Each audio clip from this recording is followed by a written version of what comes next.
AI this, AI that. I get it. I'm so sick of people telling me to just use AI. But weirdly enough, Wix's new AI website builder really works for me. It's called Wix Harmony, and here's the thing. I get to choose how to use AI. I get everything I need to create a website, and I can either have Aria, my AI agent, design things for me, or I can edit things myself. Try it for free at wix.com/harmony. This is episode 449 of Wheel Bearings. I am Sam Abuel-Samad from Telemetry. I am Nicole Wakeland from Test Miles and Top Speed. And I'm Roberto Baldo from SAE International. And welcome back, everybody. After last week when you both had some travel challenges. What a fiasco. I had a red-eye home that I was supposed to be home by 10 o'clock, and I ended up on a red-eye in the morning halfway through because they diverted a flight. And it was bumpy, and everyone was sick. Oh, it was awesome. It was awesome. We landed in Chicago, and the twisting of the plane was so it was the most severe, like, sort of twisting I'd ever had, like, landing somewhere. That these women, there's these three women that were sitting, like, next and behind me. They were losing their minds. They were grabbing onto everything. They were kind of, and then once we landed, they were like that relief. Like, just created all this, like, joy and laughing, and it was delightful. We diverted almost dying. We diverted to a tiny what was it, Grand Junction, which is an airport the size of a postage stamp, and I really am convinced that our runway in Colorado. Yeah, we were going to Salt Lake. Oh, okay. I was thinking you were heading back from Minneapolis back to we Boston. were stopping from LA, and we were supposed to go to Salt Lake, and we ended up in Grand Junction. But I don't know what that plane is rated for the required length of a runway and what the actual length of that runway is. I'm convinced there was about a foot beyond the actual requirement because that pilot hit that runway and literally my feet bounced off the floor. I'm like, oh my God. And we like stopped on a dime. So, and then we sat there for a couple hours, which was interesting.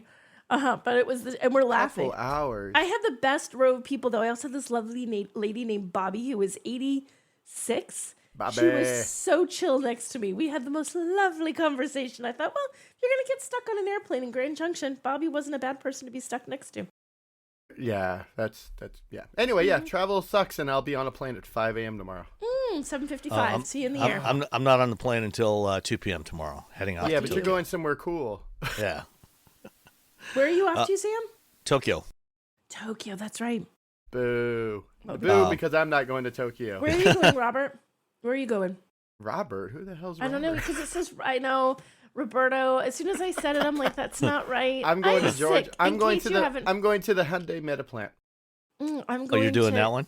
Yeah, which is cool because I haven't been to the Meta plant. I wasn't able to go really the first cool. time. You get So to watch the Spot robot dogs walking around. Uh-huh. Well, they showed me that in Singapore. Well, you get to see him again. It's actually one of the coolest plants I've ever seen. It's really nice. You would think. Yeah, that's the light and the openness. I am going to Nashville for Infinity. Forever, never coming back. never coming back from Nashville. Never coming back. But one more thing, flying related. One thing that's always interesting to watch on YouTube is videos of planes doing crosswind landings when you got heavy crosswinds, and the planes are basically coming in sideways. Back in the early 90s, in the wintertime, I had to fly up to International Falls, Minnesota, for winter testing, and there was one time, and the flight that we took, we'd fly from Detroit to Minneapolis and then hop on a little Saab 340 that would make like 2 or 3 stops, to get to International Falls. So it'd go to like Minneapolis to Bemidji. So it's just like a bus. Yeah, basically. A bus with wings. And one time, you have to pull a cord while you're in the sky. You're like, ding, ding, that's my stop. Coming in, there was such a strong crosswind, and this is like a 15, 20 seat, turbo prop, twin turbo prop. So basically everybody's got a window seat. And so I'm looking out the window of this relatively small airplane. And as I'm looking out the window, I realize I'm looking down the runway as we are approaching the runway. Oh, yeah. That's not good. Sideways. Like, huh? Yeah. The plane was probably at about a 70-degree angle to very the runway. last minute. Oof. Yeah, this was the issue in Chicago with the flight. It was just you're coming in at like this weird angle until the very last minute when the air isn't quite as bad because you have the ground sort of buffering. So you just, and then you just smack the ground. We almost landed but didn't. So we were coming in and it was like so bumpy and all of a sudden it was like whoop, that was in Salt Lake or in Grand Junction? That was in Salt Lake. We couldn't land. We were supposed to land in Salt Lake and couldn't. And then he even said, we've been circling for like an hour. We're going to run out of fuel. So we're going to make one more pass. And if not, we're going to Grand Junction. I'm like, way to comfort the plane, buddy. And then we didn't land. And as soon as we didn't land, it was funny. You could tell who was really used to flying because there were a whole bunch of people that were still sort of hanging on. Like, well, they're also doing like, okay, so we're landing. We're like, no, we're going up again. Are you sure we are going up? We are not landing in Salt Lake. And the people that were panicking, oh my God, what's going to happen? Said the frequent flyers like, nah. What are you going to do? I'm glad that we've made flying a terrifying experience for everyone listening today. Exactly. Enjoy your next lives. flight, guys. It sounds our lives sound glorious and fun, but most of the time we're just like, well, maybe we're gonna die on a plane. Could be you know today. What? You might die on any given day. You know, out walking your dog or going to the grocery store. You know, so I mean, it's just another. We're all gonna die eventually. Basically, welcome to Wheel Bearings, where we remind you all the horrible ways you could die in your day to day. No one lives forever. Welcome to Wheel Bearings podcast. No, that just means that you got to live every day for as if it's the last because you never know. Buy the car you want because you never know. Okay, that's exactly. Enjoy take it to the limit. Enjoy your life. Enjoy your life. Don't live in fear. Don't live in. Yeah, what are you gonna do? Okay. Speaking of which, Nicole, what have you been driving? Yes. Well, I missed a week, so we'll start with the car that I had last week. Which, if ever there was a car that caught flack on social media when I posted about this, man, this poor thing, there was a lot of hate for this, and I couldn't decide if it was EV hate. Well, it was actually EV hate and Chevy hate. Very weird. The Chevy Equinox EV. Why would that catch flack on social media? Everyone was hating on it. People were mad. I just put up the normal videos I do. Like, hey, here's the inside. Here's how it looks. Here's what's on the outside. Saw those. Right. No, they were like, I got emails or messages, like DMs. This is such a bullshit car. I don't even know why I swore in the show. I don't even know why they have you driving this. This is terrible. Blah, blah, blah, blah. Chevys are garbage. Blah, blah, blah. EVs are garbage. Blah, blah, blah. Loser. Why'd you buy that? And I'm like, I didn't, but okay. Sounds people like didn't. Some sort of weird bot thing. They were real people. I'm pretty sure they're real people, but it was very strange. Like, I'm used to not getting a response. You don't understand. There are no real people on the internet anymore. It's just us and bots. It's just us and bots. The three of us and bots. So I have the Equinox EV, which I actually enjoyed driving. It has 315 miles-ish of range, depending on the trim that you're getting. There's a really big, like 17.7 touchscreen. You have a digital instrument cluster. There's the LT1, which starts at $34,995. There's the RS, which is $44,095. So it's like reasonably priced. This is a nice little, it's like crossover SUV-ish sized. It has actually, I really like the interior of this because mine was this really bright blue and it had a white roof. Inside it sort of had this bluish trim. It looks very purple in the videos. It's more like a sort of an iridescent kind of blue that's like bits of it on the dashboard, bits of it on the doors, bits of it on the center console. So it looks really good. I think my biggest criticism of Chevys is normally that the interiors can look kind of cheap. This one didn't. I thought the interior of this actually looked good. So kudos to Chevy for that. I thought they deserved that little, like, go Chevy. So if you have the front wheel drive, it's 220 horsepower, 243 pound-feet of torque. The all-wheel drive, which is what I have was 300 horsepower and 335 pound-feet of torque. So it's a little bit more oomph. It, in many ways drives like an EV. You mash I won't call it gas anyway. Accelerator sounds so pompous. Go pedal. Mash the go pedal. And it goes. It's very responsive. It was nice to drive. It had a nice ride even. Taking it back and forth to Boston, it was not too bumpy. It was, because this is the worst season, I'm sure, like it is in Michigan right now, Sam. The potholes are like the size of canyons and they could swallow your entire car if you're not careful. I hit a couple of them. Sorry, Chevy. The car is still fine. It still manages it really well. You feel it because you're nailing a pothole, but it's still well-mannered and easy to drive, which matters. There's cargo room, 57.2 cubic feet if you fold the second row. That's plenty of cargo room. And if you have those rear seats up, there's still enough room. You could put a family's bags back there easily, 4 suitcases, 4 roller bags, some random stuff. So I like the Equinox EV overall. I think it's EVs are getting a bad rap at the moment. A lot of people are sort of anti-EV-ish. I am not. I like this one. I would buy this one. I thought it was nice. I think it's a good price. I think you're getting a decent value for what you're getting. 300 miles of range. I feel like it's 315, give or take. That's more than enough. Like, that's enough. You don't road trip every single day of your life. You road trip a couple of times a year, if that. You're not probably... Maybe. Like, if you're a sales guy, maybe you're driving 300 miles in a day if you're, covering a territory or something. Most people are not driving 315 miles in a day. Maybe in a week? I don't even know. Depends on the person. So 36 or 38 is the average 38. miles. So what's the math, Sam? Do it real quick before I break out a calculator. The average person times 7 is 196? Wait, you two were talking over each other. What was the question? You said, I heard you say, what was the math? And I didn't hear what the 38. The numbers were? Yeah, 38 miles a day, 7 days, 266 miles a week then is the average person driving? Yeah, you can charge once a week and you'd be good. Once a week is all you need in to the winter, charge. maybe twice. Right, because your range will come down. So cool your jets about freaking out about the range. You can charge this in your driveway all the time. Cool your jets. Cool your jets, people. So it's got plenty of range. I know there's vehicles out there with more range, but you don't really need that. How many times do you road trip? How many times do you really drive more than 315 miles in a single adventure? Not very often.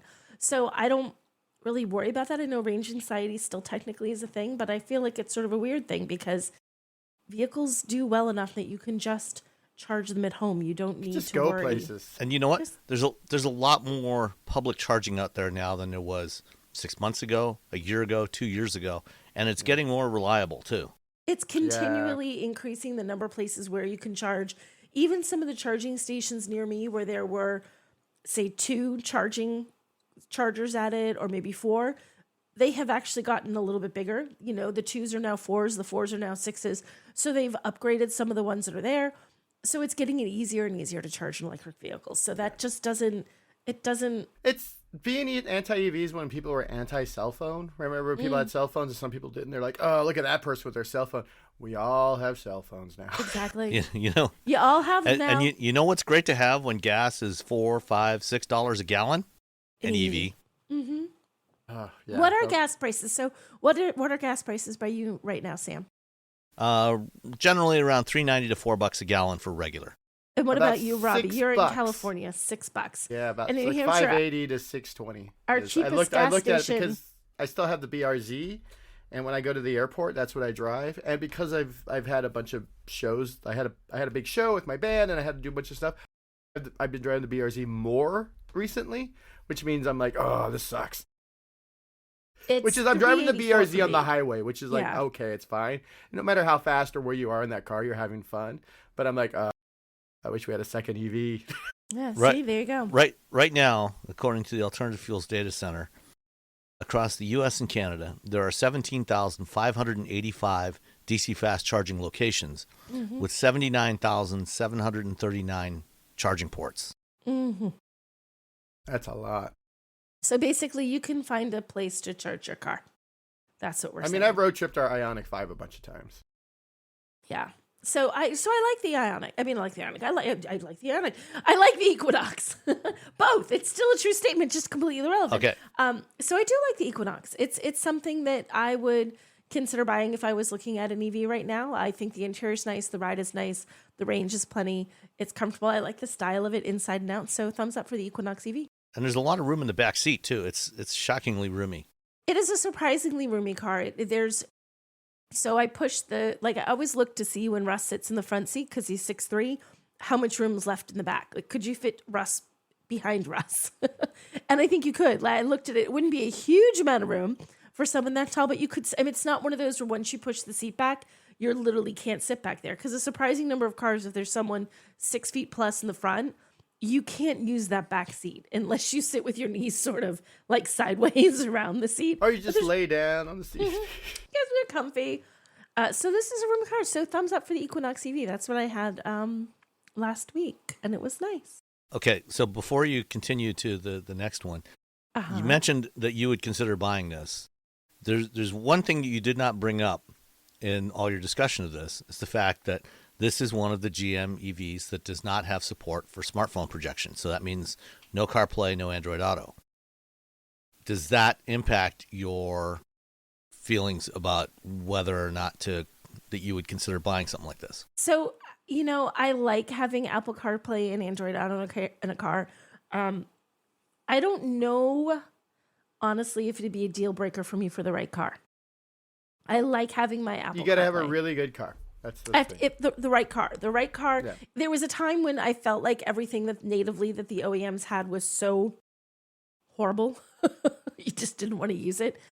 But I feel like they're not on par, but they're still decent. So for the right car, I would give that up. For the right car, I would say it's okay. Yeah. Currently, the only infotainment system that I think works without having to use CarPlay is Mercedes MBUX. Or MBUX, sorry. MBUX is the platform. MBUX. That's the only one. Just because it's like, here's a giant map, here's a couple of widgets, that's it. I'm like, oh, this is exactly what I want in my car. I just want to see a few things. I just want it to be able to drive. And it does have, so the thing with the Equinox too, it has Google built in. So you can do the, hey Google, take me to my favorite ice cream place, whatever.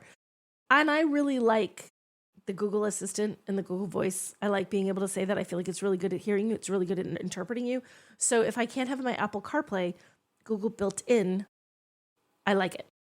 And it does pretty good route planning now. Mm-hmm. And the other thing you can do is, because you're using Google Maps. If you've got Google Maps on your phone, either Android or Apple, you can do your route. You can have the vehicle tied to your Google account. You can set it up in your Google account. You can do your route on your phone or on your computer, and then just send it to the car. Mm-hmm. So if you're planning a long trip, you can just figure everything out beforehand. Or you can make it up as you go along. Mm-hmm. Yeah. So that wouldn't be a deal breaker for me. Okay. For the right car. For the right car. For the right car. Yes. All right. Cool. Okay, I'm Carry closing. on. I'm officially closing the Equinox screen I have open on with my Equinox. Click. Okay. Do you want to do destination charges on that one? Yeah, and I looked at it before you did that. Go 16. ahead, Sam. I think it's $16.95, but I could be wrong. My notes say 18. I didn't Gosh. I didn't have a. They raised it. Monroney, so that was what my Google Foo showed. It could be wrong by the time we've done that. For that much, it should have a couple weeks ago. It should have Apple CarPlay. You're gonna charge me that much? Now it's a deal breaker for Roberto. He's like, I'm done. If you're gonna charge me almost $2,000 for destination, I should be. Well, to be fair, to give Jim a little bit of credit for one thing, when they advertise prices, like when you like right now, I just pulled up Chevy.com. Yeah, GM does say like, "Hey, we built it." The price that they show right off the top includes the destination charge. So the 2026 Equinox EV, it says from $36,795, and that's including the destination charge. Mm-hmm. So they don't show you an MSRP and then way down at the end of the process tell you what the which is really nice. Like you can, which I think is really because if you're looking, you build the whole darn thing, and then you think you know where you are, and you get to the end, and there's a lovely surprise of wait, I was being so careful, and now there's an extra $2,000 on there that I didn't know was going to happen. Dang it, that's just not cool. This one, now I'm looking at. Oh, this is a 25. It does say it says 1,800 right now for destination. So you won, Sam. Okay, that's what I was looking. Okay. So yeah, high destination, but at least it's in there, so you're not surprised. They're being really upfront about that, which I appreciate. But I mean, that's still $200 less than the destination now on a Mach-E. Mm-hmm. Mach-E is $19.95 now, I think. Is it really? Yeah. Oof. Weight Watchers now offers access to affordable GLP-1s. It works for members like... I'm Haley, and I've lost 100 pounds. Weight Watchers has everything I need, from weight loss medications to nutrition support and help with my side effects. It's all in one place. Weight Watchers handles the insurance for you and offers affordable cash pay options. With our program, our members are losing more weight with expert nutrition and side effect support. I'm Mike, and I've lost 135 pounds. Weight Watchers prescribing GLP-1 medications. It's been life-changing. I'm Sharia, and I lost 80 pounds on Weight Watchers. I realized that it would take more than a prescription to lose weight and feel good on a GLP-1. Better results, expert support, lose more weight, make it last. I can't imagine doing a GLP-1 without Weight Watchers. Get started for as low as $25 at WeightWatchers.com/GLP-1. Medications require eligibility and prescription. Patients on 15 milligrams of Prizepatide had an average of 21% weight loss in a 72-week clinical trial when paired with diet and exercise. First month as low as $25 with a 12-month Med Plus plan. Does not include the cost of GLP-1 medications. Did you know you can support Wheel Bearings directly? Head to patreon.com/wheelbearingsmedia and you can become a patron today. Your contributions will help fund the platforms and tools we use to bring the podcast to you. And exclusives and improvements are already on the way thanks to your generosity. So if you want to be part of an automotive podcast like no other, head to patreon.com/wheelbearingsmedia. We've updated the Wheel Bearings merch store, and now there's a whole bunch of new choices, new colors, new styles, t-shirts, sweatshirts, hoodies, hats, mugs, travel mugs, stickers, aprons, tote bags, you name it. You can get your Wheel Bearings merch at shop.wheelbearings.media. Go check it out. That's shop.wheelbearings.media. All right. Let that soak in for a second, everybody. So am I ready? Are you ready to hear about the second car that I had, which was actually this week? It was 2 weeks. So Yeah. This week, I had the 2026 Honda Pilot all-wheel drive Elite. So that sits kind of elite. Special. The only one cooler than that is I think there's a black edition. I think that comes, and actually the pricing didn't come up when I was trying to find it, but there are 1, 2, 3, 4, 5, 6, technically 7 trims of this. They're all standard all-wheel drive. The base sport starts at $44,295.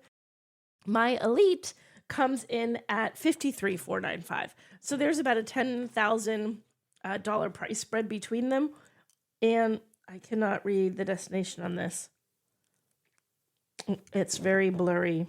I actually have a Monroney, but the print is terrible. Huh.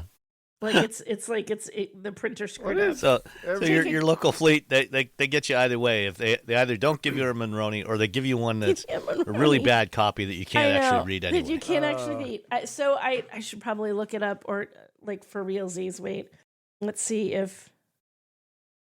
Wait, I think it's $14.95. I can't tell because it's blurred. Okay, I know what number I'm going with, but I'm just gonna say it. I think it's $14.95. I think it's $14.95. Like it's so like parts of it are blurry, parts of it aren't. And when I went to look, I'm like, shit, that's one of the blurry parts. So because it's like it got squinched in the printer. Yeah, you know. So anyway, so you're looking at about for this one about $53,000 when all is said and done. So it's like got a light refresh to the share. It's nothing like dramatically different. There's now a standard 12.3-inch touchscreen. You get a 10.2-inch digital instrument cluster. You do get wireless Apple CarPlay and Android Auto along with Google built in, which is cool. Cool. There's like new colors. Also, I decided I love 360-degree cameras, the ones that show you all the way around the car. I think those are the best thing ever. I would pay for that as an upgrade anytime it's something, because it makes it so easy when you're in a tight spot. Or when someone parks really, really close to you and you're trying to back out in an area and you think, as I'm backing out, am I going to clip that guy's bumper as I make this turn? It's just so nice, that little extra view. A little extra something. I love that little extra something. Yeah, and if I was someone who drove in cities all the time, especially, I would absolutely have that in my car so I could see what was going on. So I really like that. There is a 3.5-liter V6, 285 horsepower, 262 pound-feet, 10-speed automatic. You get a bunch of drive modes, including snow mode, which thankfully I'm not going to get to try again until next, let's hope, December. Because the snow is still melting. Hopefully. And we haven't had any snow in a week, so I'm going to call it done. Is it raining there? Well, you just doomed yourself. But it's the middle of April. I'm normally pretty close by mid-April. Are you guys having a lot of flooding there? We're not having a lot of flooding, but we are. Yeah, you guys are having serious flooding. We're just having a lot of rain, but nothing that's caused any flooding just yet. So thankfully, that's not an issue. You can tow 5,000 pounds on the all-wheel drive model, so you can tow a good bunch. There's the ground clearance. They have a Trail Sport in this. Trail Sport gets an extra inch, so it's 7.3 in the regular one, 8.3 on the Trail Sport. So if you want to do a little off-roading, it's not an off-road vehicle, but you can go up to the cabin, do your thing. It's good for 95% of what you're going to do. Exactly. Yes. For what most people are going to do, you're just fine with If this. you're not going to Moab or You're fine. Rubicon. You're fine. You're fine. You could probably do it in a Camry, to be honest, but go on. Yeah. So in most cases, yes. Mm-hmm. So you get 3 rows of seating. You're going to get either 7 or 8 passengers. So it depends. There's captain's chairs that take it down to 7, or you have seating for 8. It's actually really roomy. And as I'm saying this, I just realized last night's leftovers are still sitting in the second row of the Honda Pilot. God damn it. I hate it when that happens. I just realized it as I'm talking. I hate it when it's like we either walk out and leave it sitting on the table, Yes. or else leave it sitting in the back seat. man. It's like, oh man, We food were was so favorite good and we wanted to have barbecue place. leftovers. There were barbecued chicken wings in there. Oh, yeah, you're going to die if you eat those. Yeah. I'm not eating them. Barbecued chicken wings. I think there was a bit of a German pretzel and man. You could probably eat the pretzel. Yeah, you're fine with the pretzel. Stick it in the microwave for 10 seconds. I know The it's chicken up. wings. the chicken wings are gone. I was gonna have those for lunch today. Okay, Nicole's problems. Dang it! As soon as I said Rose, I was like, our row has chicken wings in it. So there's you have a good amount of space in here. So you get up to 113.7 cubic feet, fold everything down. So you get a good amount of space. This is a pretty roomy vehicle. And it's nice to drive. So what I like about this is sometimes you get the larger SUVs, the 3 rows, they get a little unwieldy. They feel like just heavy, and it's not even underpowered. It's just the way they're balanced. You suddenly feel like you're driving a 3-row. This doesn't feel like it. It actually drives really nicely. It still has plenty of power. If you mash on the go pedal, as we've called it now, the go pedal makes it go. It is perfectly fine and responsive driving on the highway. This did a fabulous job of soaking up all the rough pavement that we have. It was better than the Equinox. It's quieter overall. It's just smoother. You know when I hit a hot pothole in the Equinox, you suspected I hit one when I was in the Pilot. That's the difference. So you still know. I know I saw one. Right. Felt just a little thump. Right. Like, did I actually steer out of the way? I may have caught. Yeah, where in the Equinox you knew. So I really like driving, and that's what you kind of want in a 3-row. You've got family, presumably you have kids, and keeping those kids comfortable and asleep once they fall asleep is important, especially if you're road tripping. You don't want to have your kids waking up just because you went over a bump, or because the pavement changed on the highway, or because you had to slam on the brakes or whatever. So I genuinely like the Pilot. I generally like Hondas. I feel like they're solid vehicles. I feel like their pricing is sometimes a little on the high side. Like for this though, the Elite $53,495. The interior is comfortable. I mean, it doesn't feel overpriced to me. It feels really reasonable. And for fuel economy on this, because we were talking about things, it is rated 19 city, 25 highway, 21 combined. Not bad for a 3-row. I mean, think what they were rated 5-10 years ago, right? What the numbers would have been. They are getting better. So you don't have to assume that every 3-row gas vehicle is going to be a gas guzzler. You can still budget for your family's road trip and, not go broke, even with gas prices where they were, like we talked about earlier. So I do like this. I think it's a good vehicle. I think it's comfortable. I think it does exactly what you want a family vehicle to do. And Honda has a good reputation and their reliability is good. So your worries about being stuck on the side of the road on a road trip are minimal. Could always happen, but I feel like buying a Honda reduces the chances of that likelihood. So overall, I really enjoy driving this, and I recommend the Pilot for anybody who needs those 3 rows for the kiddos. Excellent. All right. Well, I had one of my all-time favorite cars, of course, and it came just as the weather got really nice here in Michigan. We got some nice warm weather, so I was able to drop the top and drive around in a Miata that wasn't mine. I did spend time driving mine. I did spend time with mine, but I had a car that's actually been in the press fleet for a little while, but just finally made it around to me. This was actually a 2025 Mazda Miata MX-5, a 35th anniversary edition. So you cannot actually buy one of these new anymore. Because it's a 25 model. And what made the 35th anniversary special distinct from other Miatas is the color and trim combination.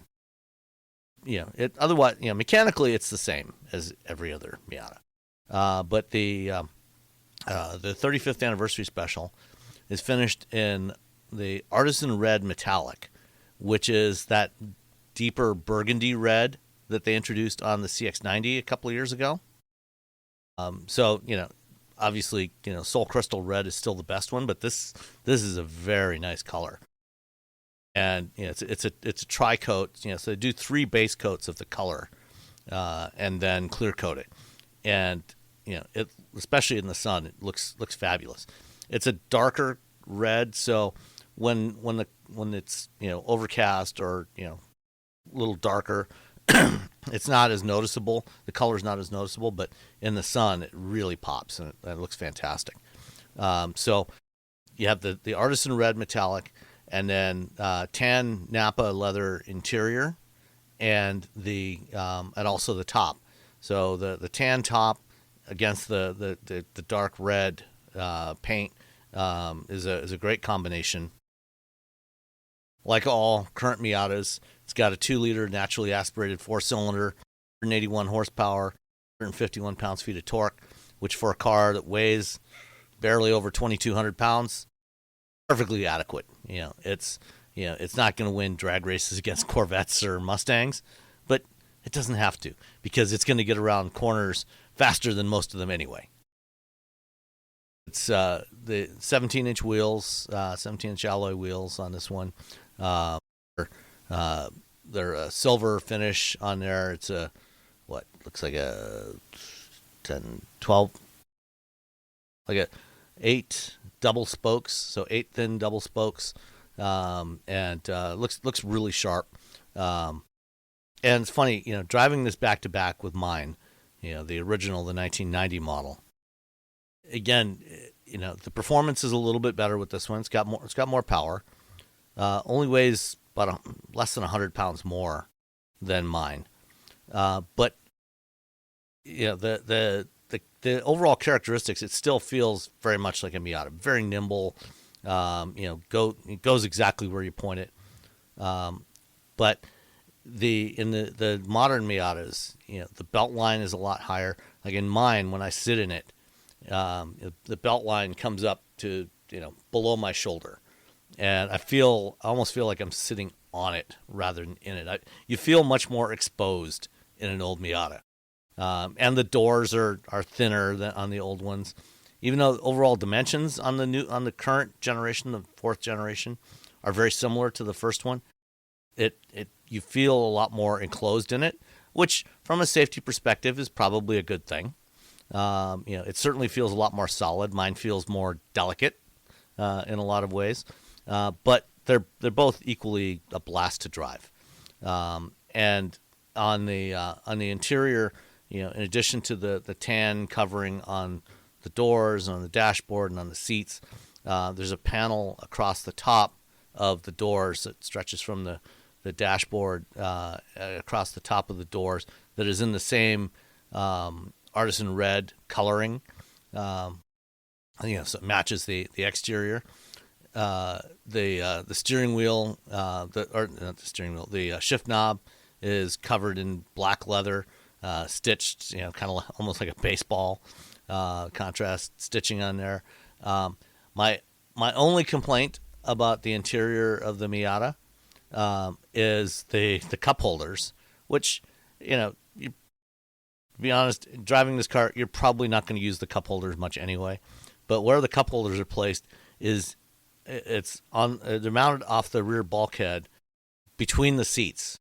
So, if you pull your arm way back, you will hit them with your elbow.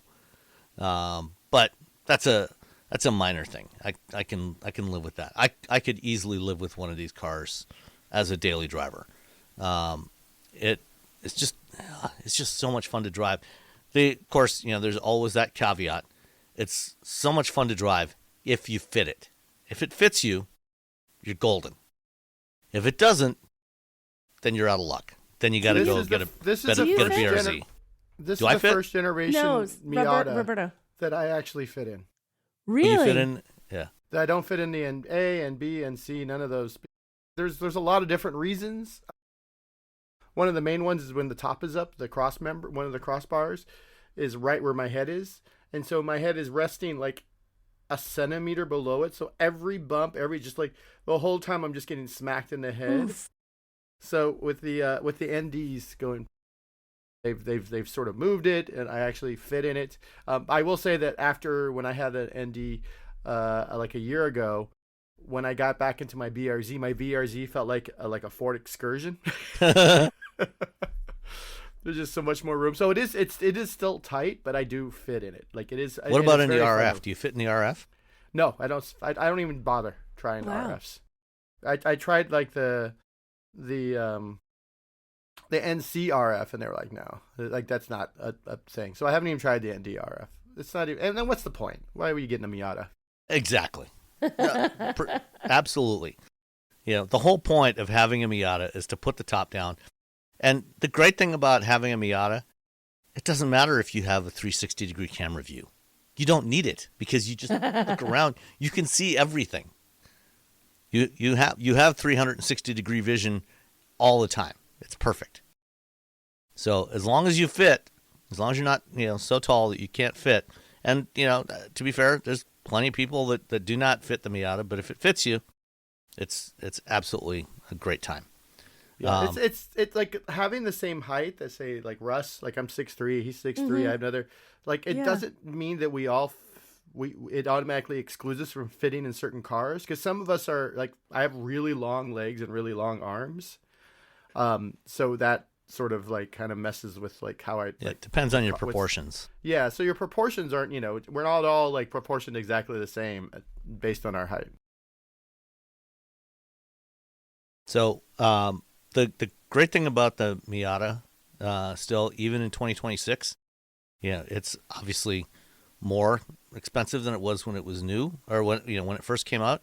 Like my car was $13,000 when it first came out, but when you run that through an inflation calculator, actually not a whole lot different today, because the 2026 Miata starts at $30,430, which I think the original price, let's see, that 13,000 in 1990, I should say. Let's see, $13,000 in 1990 equates to $33,695. And so the current gen Miata, the base sport model starts at $30,430. The mid-level club starts at $33,930. So it's basically just slightly. It's about the same price as it was 35 years ago, and even the loaded Grand Touring. You just don't get paid as much as you did 35 years ago. That's true. Proportionally, yes. Yeah, you're proportionally $35,730. Yeah, the 35th anniversary model, grand total came to $37,435. Guesses on the destination charge? 16. I'll go $17.95. Robbie gets it, but you're both way over. It was $1,185. Wow. That doesn't weigh anything. We should have known better. Yeah, it's small. Yep. Yeah. They just shove it in the back of an F-150 and then take it. Pretty much, yeah. Like at least a Super Duty. All right. So let's carry on. So first up, let's talk about Mercedes-Benz. Let's talk about Mercedes-Benz. Yeah. They're busy beavers over there at Mercedes-Benz recently. Mm-hmm. Yeah, I guess that's the throw to me, huh? Yeah. So I went to Tuscaloosa. Real professionals here. I was going to say Tallahassee. I went to Tuscaloosa. look at the new GLE, the new GLS, the GLE hybrid. I talked to Ola. I talked to the new CTO, whose name I've immediately forgotten already. I know the old CTO was Marcus. But yeah, so this was very much a gas vehicle event. They also had factory tours. I didn't have time to do that, unfortunately. Boo-hoo me. We did get to go off-roading, though, in the GLE. I didn't get to drive, but it was really impressive how well this thing handled doing some really weird, crazy off-roading that, again, no one's ever going to do in a GLE. I mean, they wouldn't even do it in a G-Wagon, to be honest, and the G-Wagon could, deal with this no problem. That said, the new GLE, what Mercedes has been doing recently is essentially just sort of revamping their motors for these vehicles, which is quite impressive. This one has a new camshaft and just a bunch of cool new stuff. The GLE is available in a bunch of different flavors. I think the most exciting is probably the GLE 500E. All of the ones we're getting in the United States are all-wheel drive, so they're all 4MATIC. So the GLE E is their plug-in hybrid. And it will do probably... Okay, so there's a lot of confusion on the range for this when they had the event. The person who was giving us the presentation was from Europe. They were giving us numbers based on the Europe thing, but they were saying miles instead of kilometers. They're surrounded by a bunch of journalists. We're unnerving people to be around. Because they're quite annoying. We ask a lot of really hard questions at inopportune times. And finally, after I looked it up, this vehicle, based on the WLTP number that they gave us with kilometers, they didn't give it to us. They gave us the wrong number. But based on the official number that they have in the press release, it's likely this thing's probably going to do about 40 to 50 miles of range. For electric only, which is pretty nice. You're going to get a Mercedes. You're going to be able to drive a long way. Which, we talked about 36 or 38 was the average driving distance of the average person in their average life. That means that you're never going to use gas, or you're very rarely going to use gas if you plug in your vehicle at night. It has a 3-liter inline 6, 43 horsepower, 443 pound-feet of torque. Let me double check. No, wait, it's totally different. Sorry, it's 429 horsepower, 502 pound-feet of torque. That was just the motor itself, which is the M256M Evo. Again, this is one of their updated motors. They did the same thing with the CLA, the hybrid. That's an updated motor. It's on a Miller cycle. These are different. It has a new cylinder head, improved intake, exhaust, ports, new camshaft. I already talked about. It's higher revving. They've extended the torque curve. It's got turbo. It's just they've done a lot to these motors, these gas motors, in order to increase power and efficiency. Because I did an interview with Ola talking about electrification and their sales guy, who's a name I also forget. But they are, I think, when you see places like Ford, who's pulling back. But then you see GM and Hyundai, and they continue to push forward. Mercedes is in the same bucket as GM, Hyundai. They're going to continue to push forward with electrification. If we're playing a game, and then we have suddenly we get kind of pushed back a little bit. You don't just stop playing the game. You want to do the long term. You're thinking long term. So just because you fumbled once doesn't mean you walk off the field. And to be honest, they didn't really. I think they fumbled, and they talked about this. I think their biggest issue was the EQ lineup initially. It didn't look like a Mercedes, and they were very forthcoming. And people want a Mercedes to look like a Mercedes regardless of the powertrain, and that's where we're delivering going forward. People don't want a sort of when you design a car 5 years before it comes out, you don't know if people are going to like it. You're just hoping. You're like, okay, well, the zeitgeist is this. We're seeing this. Let's design this car, and it looks cool to us. 5 years before anyone else sees it, and then it comes out, and suddenly it just doesn't look cool. It's whatever flavor, whatever excitement that might have been 5-6 years ago within the company is gone by the time it comes to the market, because people have, design aesthetics just change all the time. Like what we thought was cool in the 90s, what we thought, if you're just looking at fashion is a great way to sort of for some understand. For some reason, people thought that putting vent controls in the touchscreen interface was cool, but they were wrong. They thought, Seemed like a good idea. it seemed like, oh, this No, is it cool. was never People a are good idea. Yeah, people are going to love this. It's going to be great. Or people are going to be so excited. No. So what is interesting about this vehicle is it's going to have a CCS. It's not going to have NACS. And it'll charge AC at 9.6 kilowatts, which, okay, yeah, it's plug-in hybrid. But it'll charge at 60 kilowatts DC fast charging, which is... On the plug-in hybrid? Yeah. Wow. Yeah. I know. Crazy.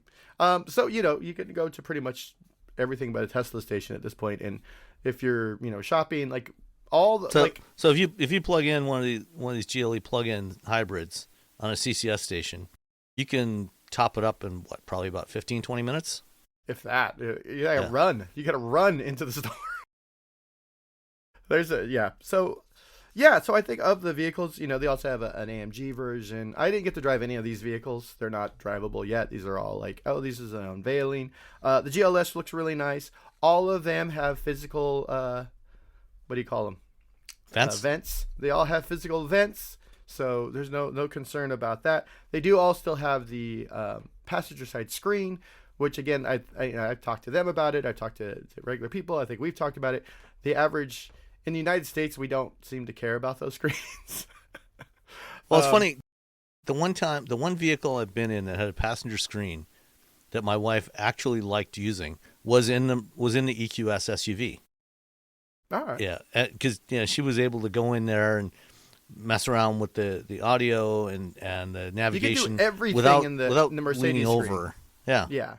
Whereas some of them are very, like, you can only do these certain things. You could pretty much just run the whole car. You can adjust, like, where you're going, what you're doing, etc. The audio, the media, anything you want to do, you can do it. And you can watch videos, which all of them have that.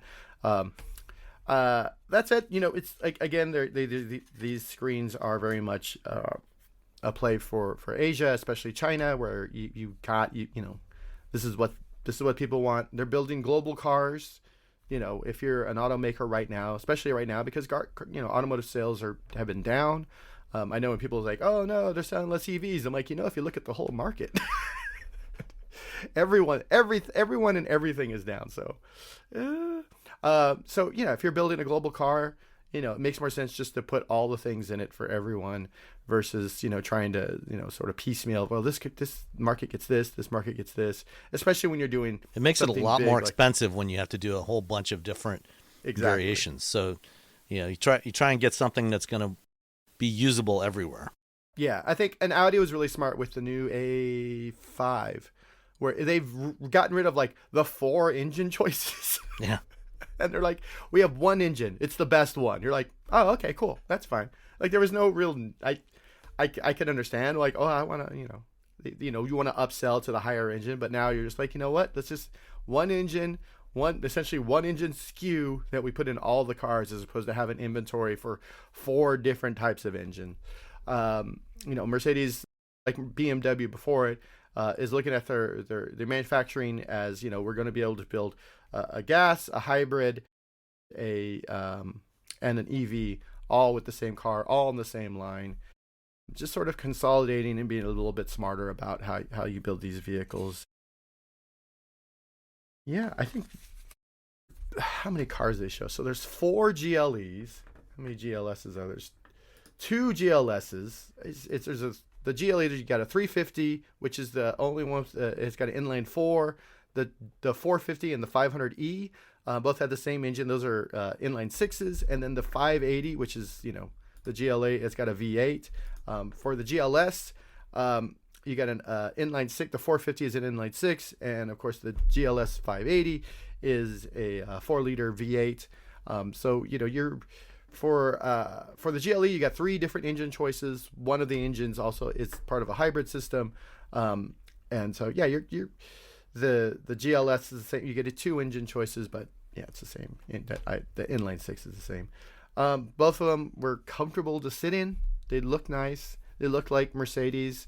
I think the GLE is more exciting, just because that's just me.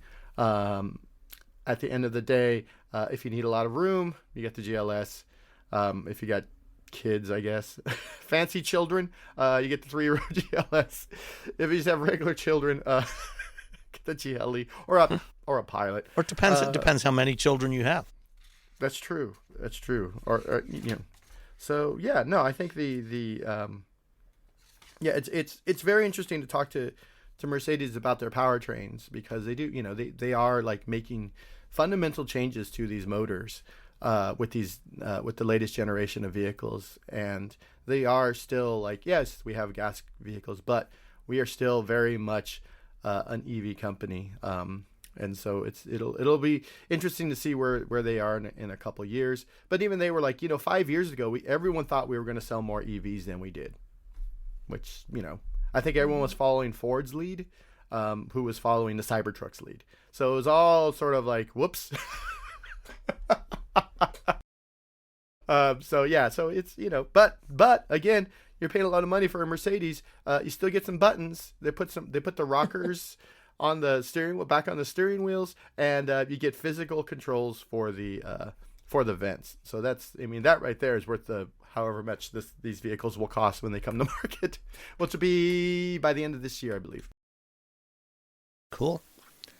All right, there was another bit of news that came out from Mercedes in the last couple of weeks as well, which was around the new steering system on the EQS. So they've got a revamped version of the EQS coming. It still has the same basic shape. The photos that they released, it's wrapped in camo, but it looks like they're making especially the front end look a little slightly more traditional Mercedes, even though it's, the grille has no real airflow through it. And one thing about all these, the GLE and the new EQS and the GLS, they're all adopting these similar signature headlights, that started on the CLA, where you've got the Mercedes 3-pointed star lit in as your running lamps in the light clusters.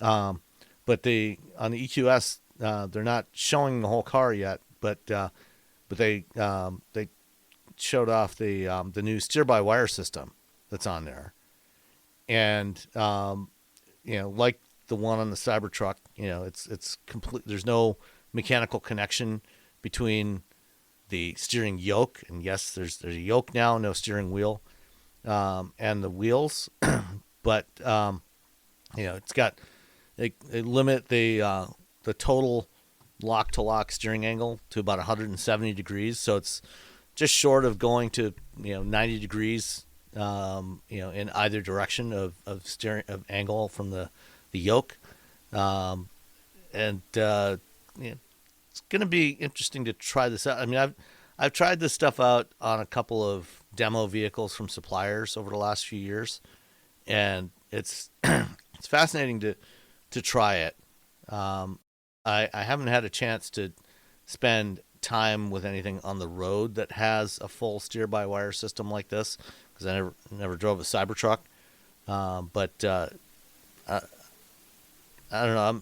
I'm not crazy about the yoke, but if it only turns 170 degrees from one end to the other, you're never going to go hand over hand with the thing, so it doesn't really matter.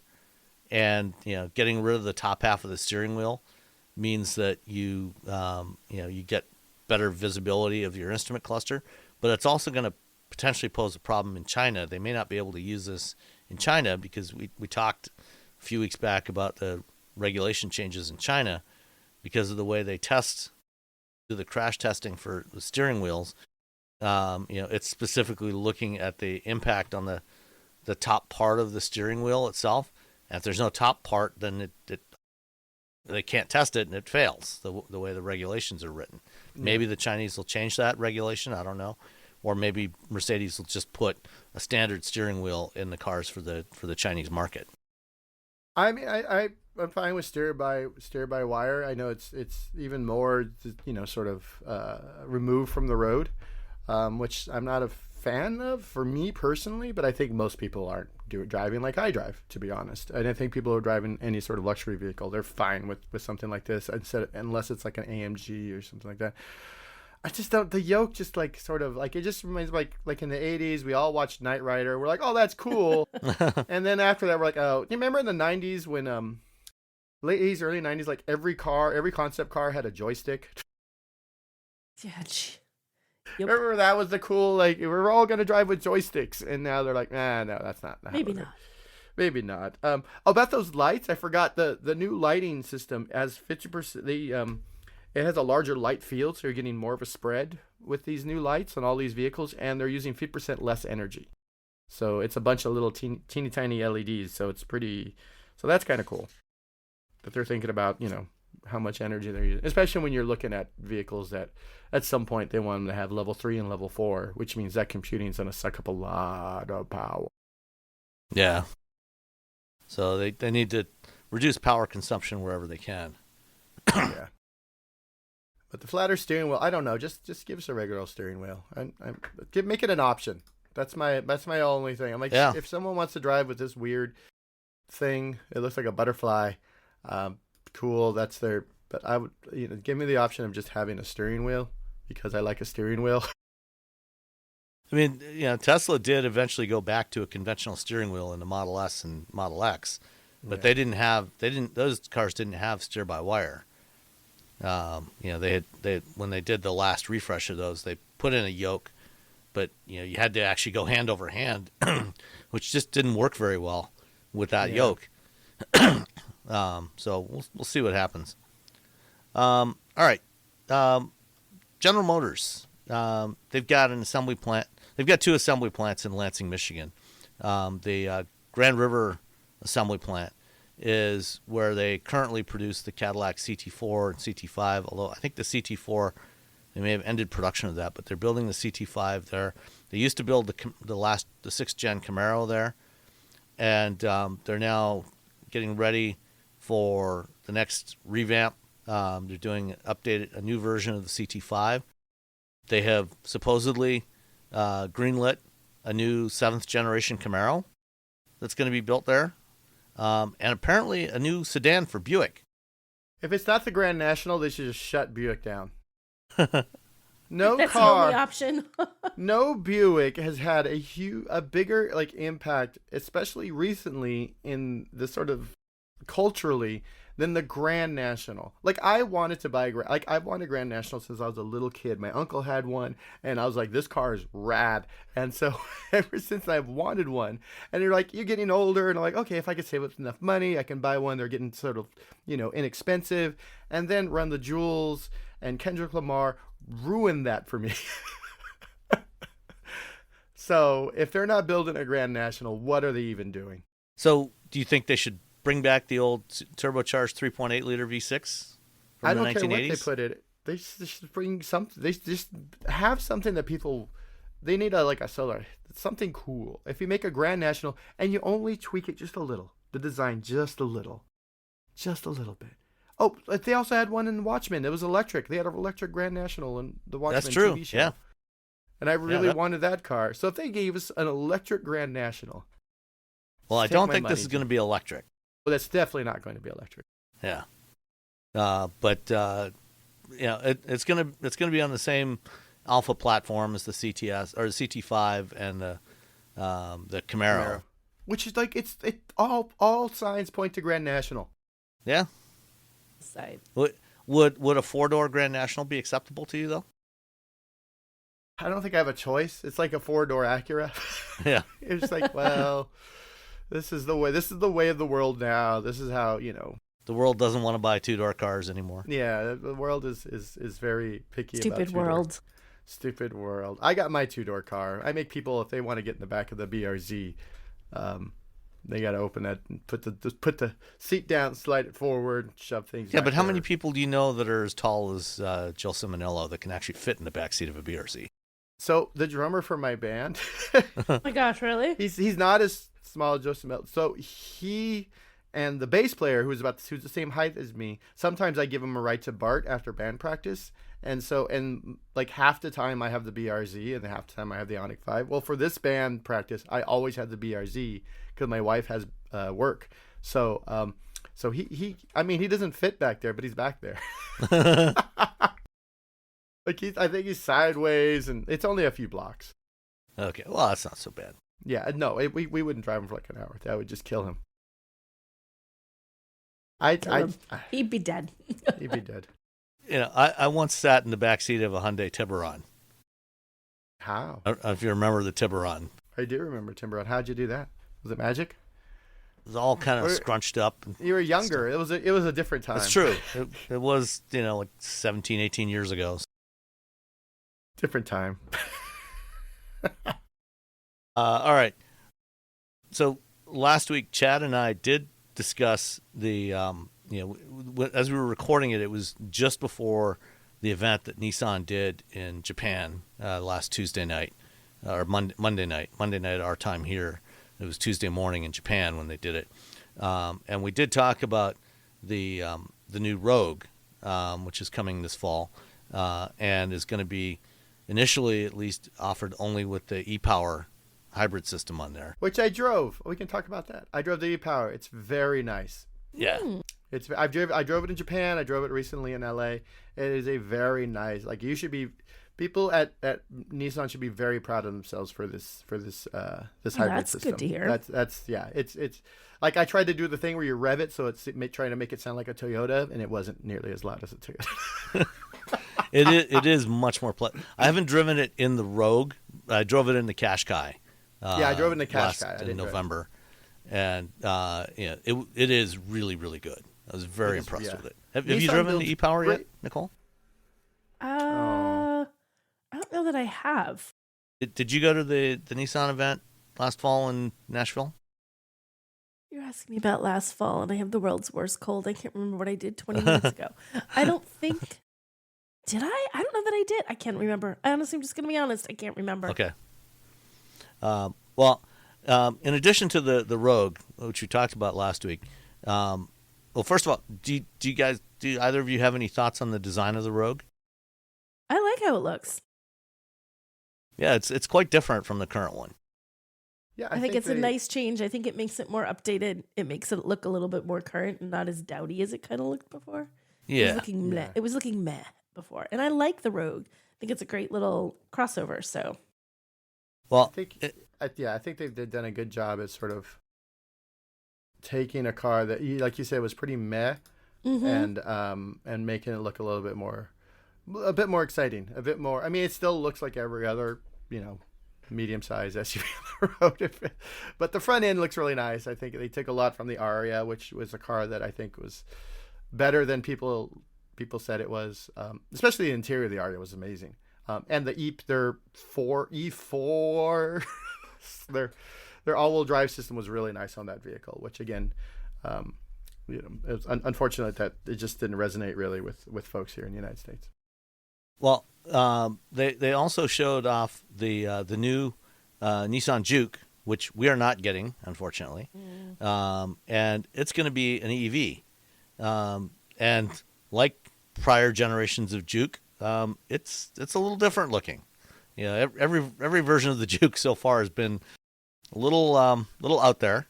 And I feel like if they made it look just like a car, it wouldn't have technically been a Juke. It had to be a little bit.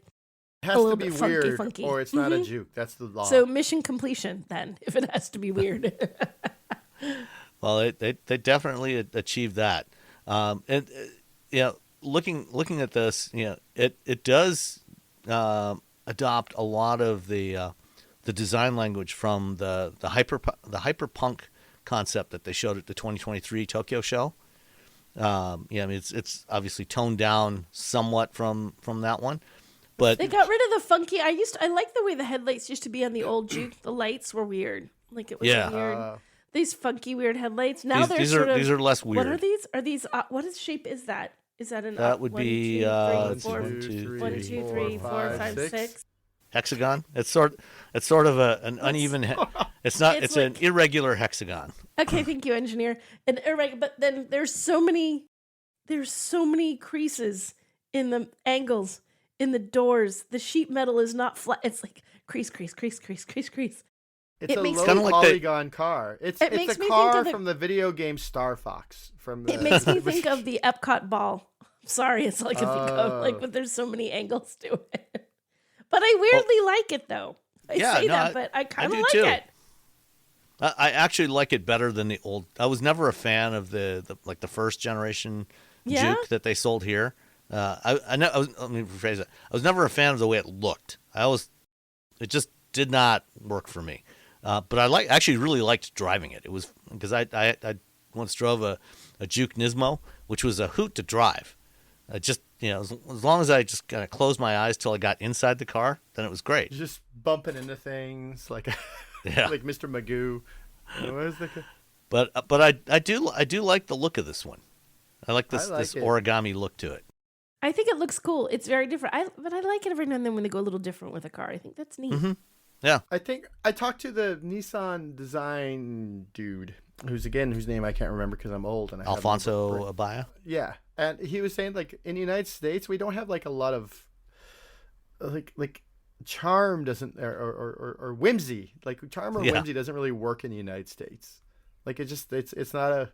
Which We're is not sad. whimsical. We're not whimsical people. You're like where I see this doing well in Europe, like I can see 5,000 units being sold here in the U.S. Because it's too. Every United States is so much like high school. Like everyone wants to be just like everyone else. Like you pick your clique, and then you're going to put that uniform on, and you're going to drive that car, and you're going to go to those restaurants, and you're going to eat that food, and you're going to listen to that music. Like we're very and none of us what was Homer Simpson. I'm not cool enough to be weird or soft. Yeah, you're gonna eat at Applebee's and shop at Target. And get all your tools and outdoor stuff at Home Depot. Yeah, everything's got to be the same. Mm-hmm. Yeah, we're all gonna drive a gray or white car. Yeah. So I do like the color on this sort of lime greenish yellow. Because they showed the blue cool. one. The blue one's like meh. Yeah. I mean, the blue one's like nice, but it looks cooler in this crazy green. Yeah. Were there pictures of the blue one? I've only seen the green one. There's a video. Like it doesn't even look like the same car. Wow. Yeah. That's embedded in the Inside EV story that's in the show notes. Oh, I missed that. Let's see. I'm gonna if I watch it, will everyone hear it? No. Let's see. So this is apparently going to be using the same platform as the Leaf, so same 52 kilowatt hour and 75 kilowatt hour batteries, saying up to 386 miles of WLTP range. So it'll probably be around 305, 310, similar to the Leaf. If you were ever to test it on the EPA cycle, which since they're not going to sell it here, probably no reason to do that. Yep. Probably front wheel drive only, although it could support all wheel drive. An all wheel drive version of this could be fun. Put this up against the Toyota CHR. That would be interesting. Nissan makes really good inexpensive cars. That's my big takeaway from Nissan is they make these really fun powertrains that sort of end up in mid-priced cars, which people don't seem to want for whatever reason, or people haven't traditionally wanted the last 10, 15 years. Their entry-level, inexpensive cars are so good. The Kicks is better than the Altima. The Leaf is better than the Leaf was better than the Aria. It's just yeah. All right. Anything else on the Juke? Any other comments on that before we move on? It's fold-tastic. All right. Mm-hmm. At the opposite end of the spectrum, Porsche introduced yet another. I think this is about the 378th different variation on the 911. This is the 911 GT3 SC, which is the first time they've done a convertible version of a 911 GT3. It's got all the GT3 goodness, but it's a convertible. It's available with a manual transmission. Yeah. Which is outstanding. And it's a naturally aspirated 4-liter flat six, 102 horsepower at 9,000 RPM. This is a party mobile. Yeah, it is. This is, and I see a lot of people buy GT3s who have no business behind the wheel of a GT3. Like they're driving so they don't know how to do they don't know how to corner, they don't know how to do anything. I think this is, and I think some people are going to get all upset because like, well, the GT3, you're losing some of the rigidity because it's a convertible. Shut up.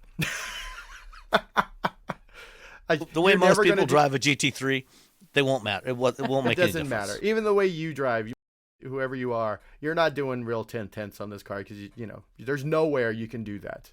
To be honest, unless you take it to a track. Yeah, if you take it to a track, and then if you're a person who's going to a track, you're going to buy, you're going to buy the hard top anyway. Yeah, you're going to buy the hard top. So, I support this this manual convertible GT3. A salute to you, Porsche. Remember, every time they sell a Macan, the 5,000 variants of the 911 are all because they sell a lot of Macans and Cayennes. Yep. So every time someone hates on those Porsche SUVs, I'm like, you need to shut your mouth because those SUVs pay for this. There's now a variant for every 911 owner. Each individual owner has their very own variant.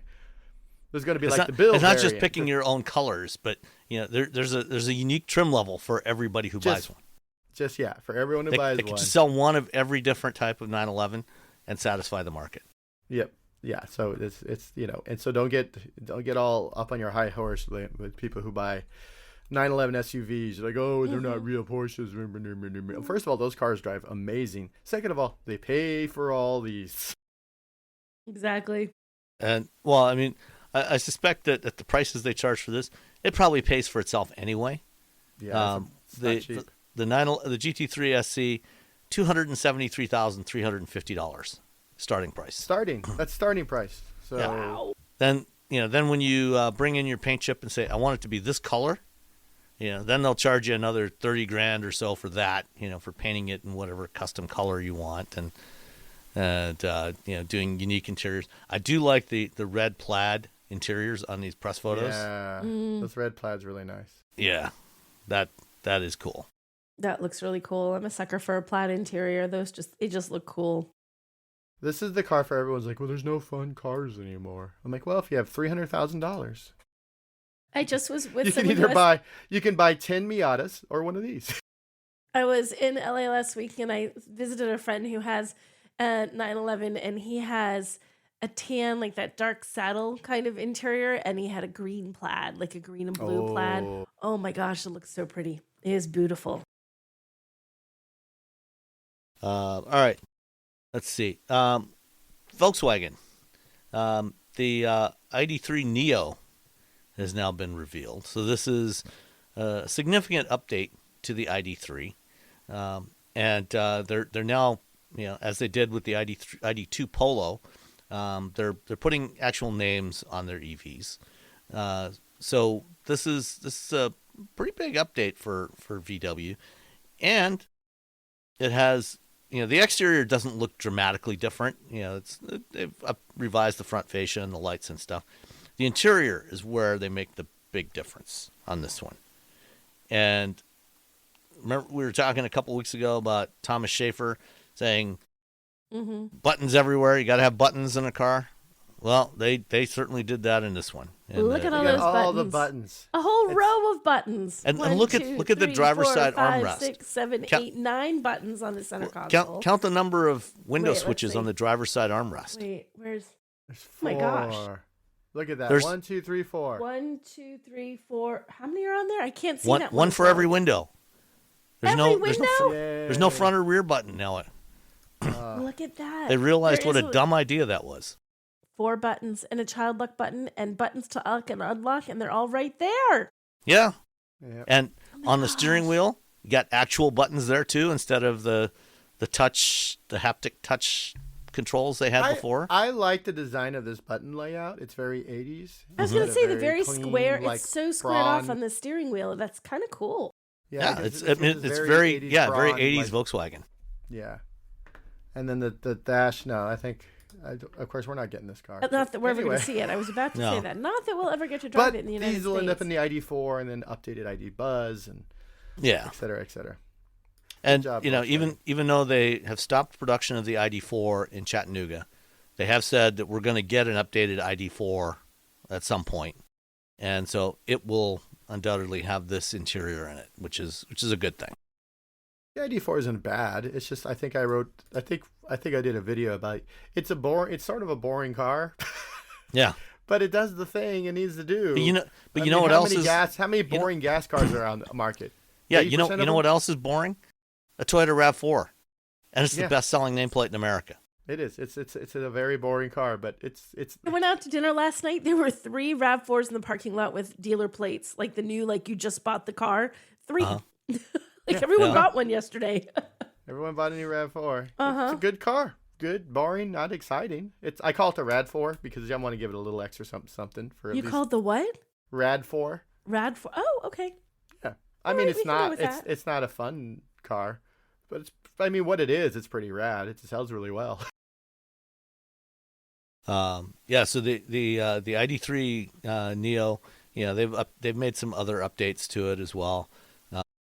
It's let's see, where's the yeah, so they've improved the efficiency of the motors, they've upgraded the batteries and everything up to 630 kilometers WLTP, which is about 385-ish, 390 miles.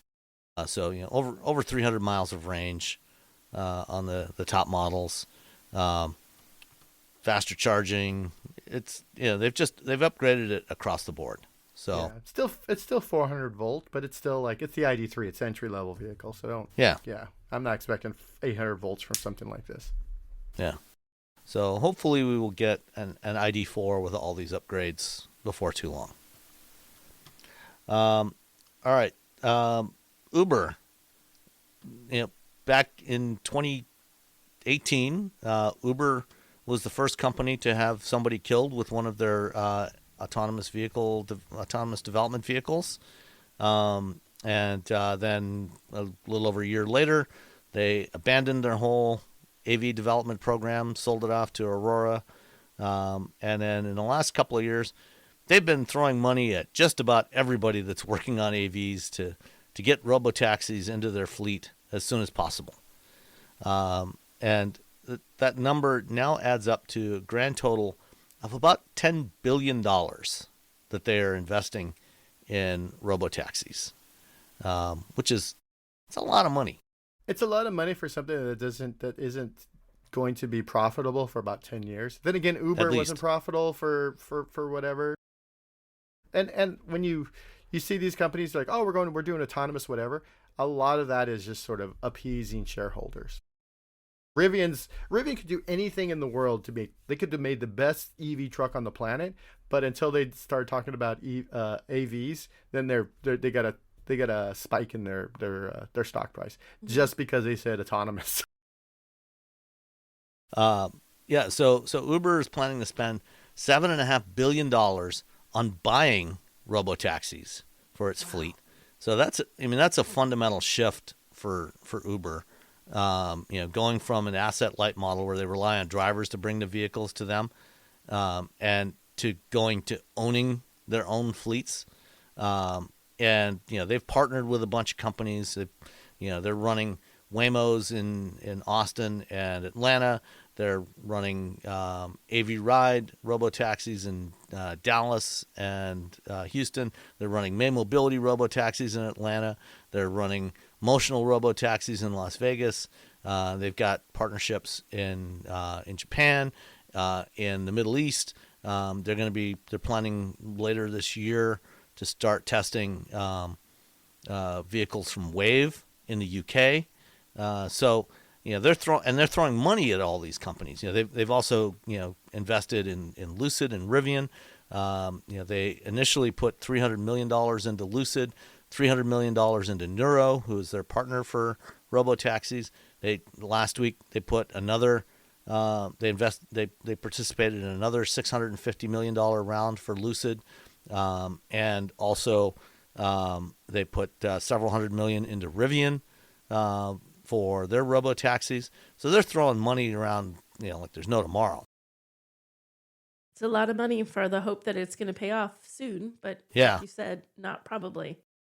It's got to be, especially now they have, they have all of these things on their books, all this inventory that they have to deal with now. That includes like taking care of these. That includes, are they taking care of the control? Who does that? Is that the individual companies? Is that Uber who takes care of that? Like when the car gets confused and you have to call home and someone's like looking through a little, a monitor and controlling the car, who does that? And there's so many things that are going on with this robotaxi stuff that we don't, and they, again, for the sake of shareholders, you don't talk about stuff like that. You just like, look at this, we're all going to be able to ride in robotaxis. I'm like, yeah, but remember when Uber came to San Francisco or really any other city and increased the traffic? Like they made traffic worse. All the stories of the traffic jams that happen because of all the things that they do, and yeah.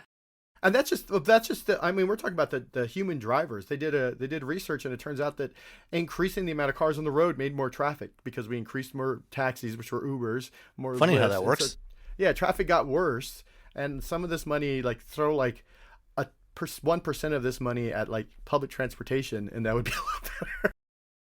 Yeah. Let's see. All right. So Doug Field left Ford. Or is leaving Ford.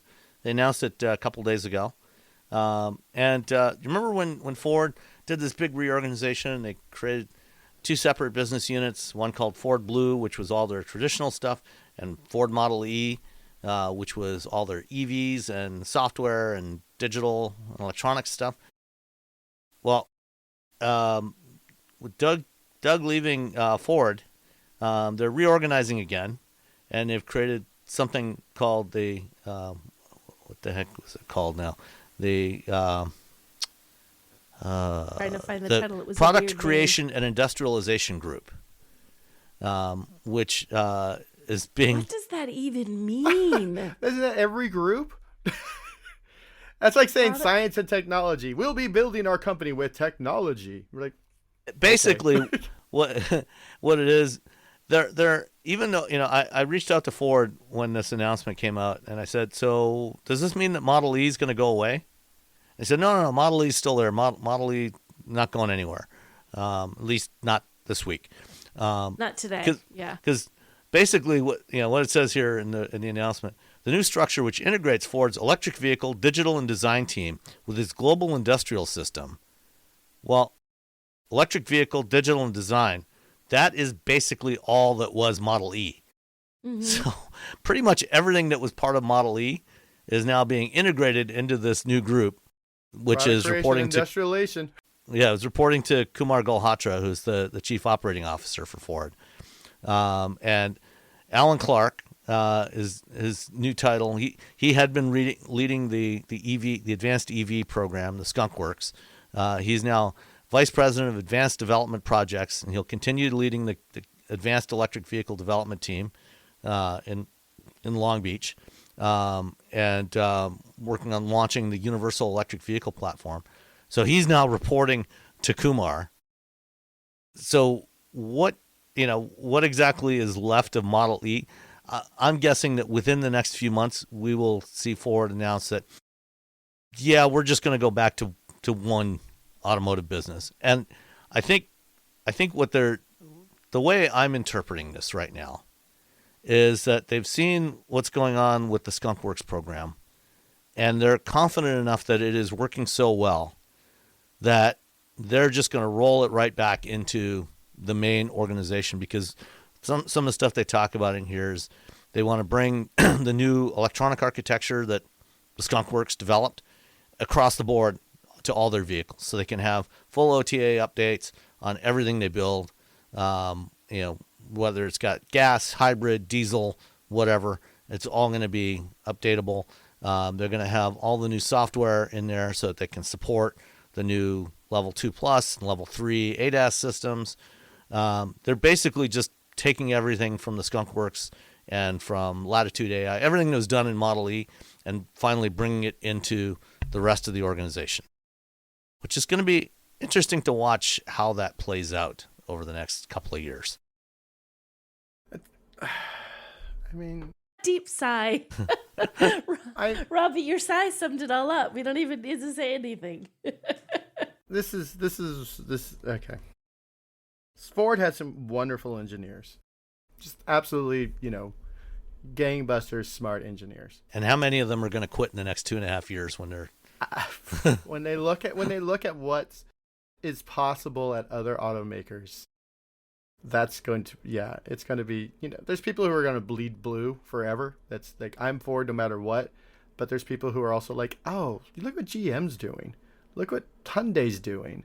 Look what all the Mercedes is doing. I mean, Mercedes is building, look at what all these other companies are doing. And it seems they have a focus and they have a business plan that doesn't change every 3 months. Are you implying that Ford is can't stick to a plan? I just don't I mean, gosh, I just wish the CEO would stop making podcasts and start CEOing. CEOing. I want, these are people's jobs. This is, Ford's a huge, American company. The F-150 Lightning, it was a bad decision.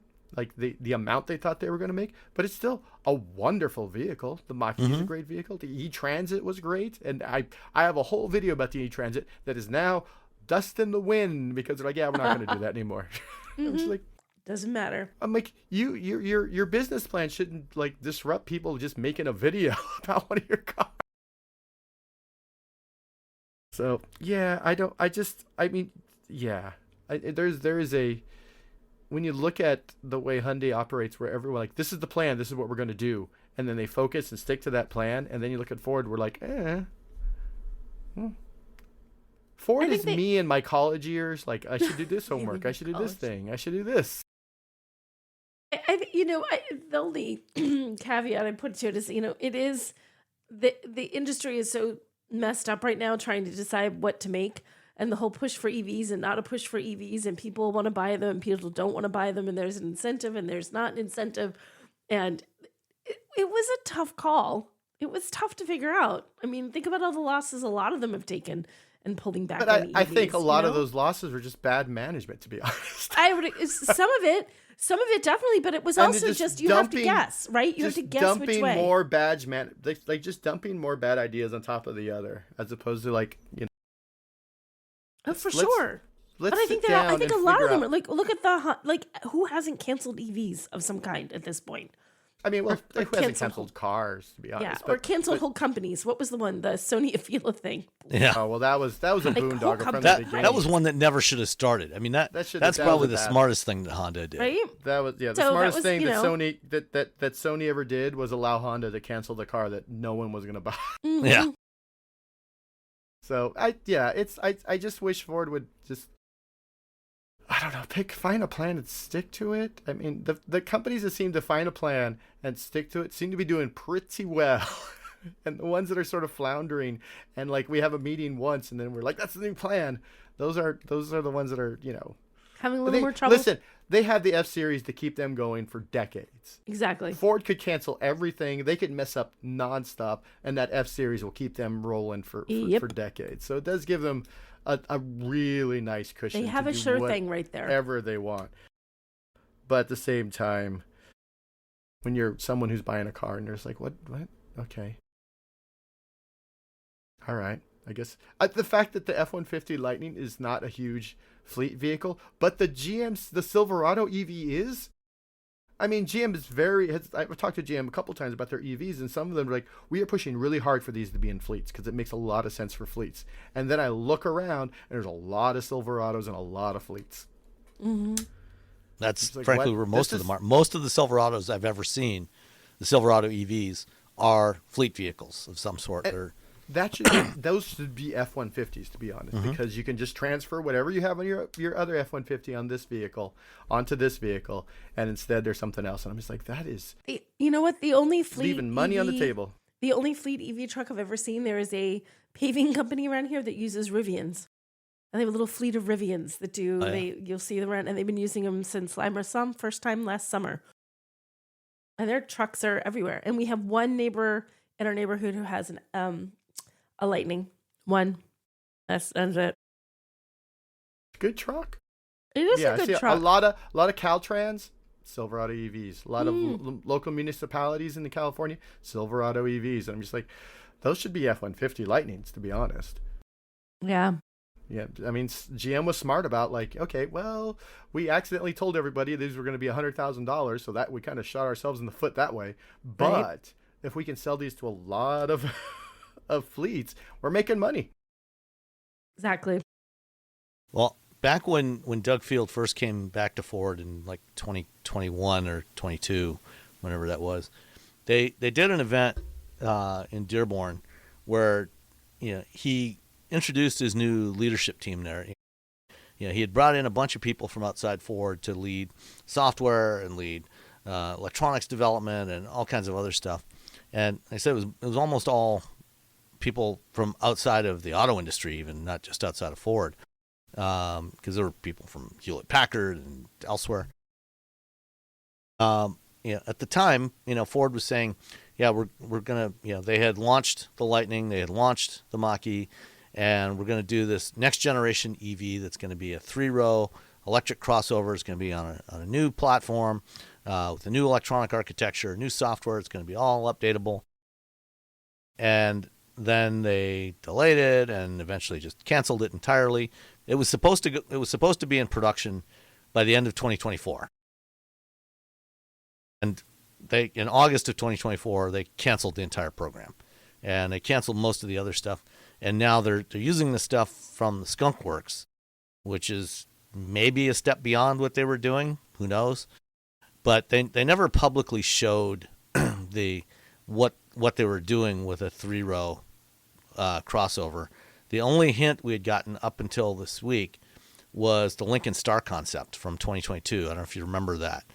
And that was supposed to be a preview of what the Lincoln version of this was going to look like. So kind of an electric replacement for the Aviator. Well, it turns out that there's been a picture of the Ford that's been sitting online for over a year that nobody noticed until this week. It was the banner image on Doug Field's LinkedIn page. And this is apparently the Ford Eros. This is apparently the crossover that they were building, that they were going to build in Oakville, Ontario. What do you think? What did I say it looked like? Crosstour, the Honda Crosstour. It's just the back end is just it's missing. Just like somebody went with just a cake knife and cut it off the back. After my long rant about Ford not sticking to something, good job not making this. Good job not sticking to this. If you're not going to stick to something, make this the thing you don't stick to. Yeah. Sometimes, I mean, sometimes you're like, well, maybe we don't build this. I think this is. I mean, it's clearly very aerodynamic. Yeah. But the third row in this thing would have definitely been a child-only third row. Used to be hunched down. Yeah. There's no way that could have been usable by anybody. It's a Jill Sabinillo third row. Yeah. I think really you should bring back the Dodge Magnum. Make that an EV. Absolutely. There you go. Dodge Magnum, that was a dope, man. That thing was, I remember that thing was everywhere here in Northern California. I don't know about the rest of y'all. You had a lot of them once upon a time. Yeah. I mean, I think they all just fell apart after about 5-10 years. They probably weren't, But I think when they were, I still see them around every once in a while. I see one. Yeah, there's a couple left. But when they were being sold, man, those are everywhere. And I'm like, that's a dope, man. Good job, Dodge, making a wagon that people want. Just make the Dodge Magnum. Yeah. Not this. Not this, huh? Okay. All right. What else did we have here? Honda also killed another EV. The ENY1. I'm not even sure how you're supposed to pronounce that. Why? This is basically I mean, this How this would you was say that? initially developed for the Chinese market. It's basically an electric version of the HRV that they sell in the rest of the world. So we have a fundamentally different HRV from what everybody else gets. The HRV they sell here is based on the Civic, and everywhere else they get one that's based on the Honda Fit, or Jazz, as it's called in some markets. And then this one was developed for the Chinese market, the ENY1. I don't even know what the heck that's supposed to mean. I'm trying to figure it out, and it literally just says it's pronounced ENY1. Everything about this car was cursed, though. Like, it was too expensive. Yeah. Like, it wasn't really that great. It's not a Honda of a Honda. It's the bad Honda. Yeah. It had all the traits that we disliked about the original BZ4X, like taking 45 minutes to charge from 10 to 80% on a DC charger. So they were selling it in the UK. They've now discontinued it. But on the plus side, the British are soon this summer are going to get the Honda Super N instead. That's the one. I drove it in Japan last October. It's based on a K car on the N1, it's got wider fenders. It's a hot hatch version of the EN1, so that thing is going to be. I think British drivers will be much happier with the Super N. Yeah, I'm all That's for easier killing to a say bad for car sure. and making a good car, and Yeah. replace it with a good car. Although I'm sad about the Ioniq 6. It just wasn't it was okay. It was ugly. Let's just say it. People thought it was ugly. It's a good car. Just don't look at it. Just don't look at it. Close your eyes. A couple of weeks ago, we talked about Stellantis making a pitch to build Leap Motor EVs in their Brampton, Ontario assembly plant, which the original plan, that's the plant that used to build the Charger, Challenger, and Chrysler 300, and they were going to build the new generation Compass there. And then last spring, after tariffs, they decided to kill that plan, even though they had already started retooling the plant. And as part of that, they had gotten a bunch of incentives from the provincial government in Ontario. And so they've been trying to figure out what to do with that factory now. And they proposed a plan to assemble Leap Motor EVs in that factory. So this plant is just west of Toronto.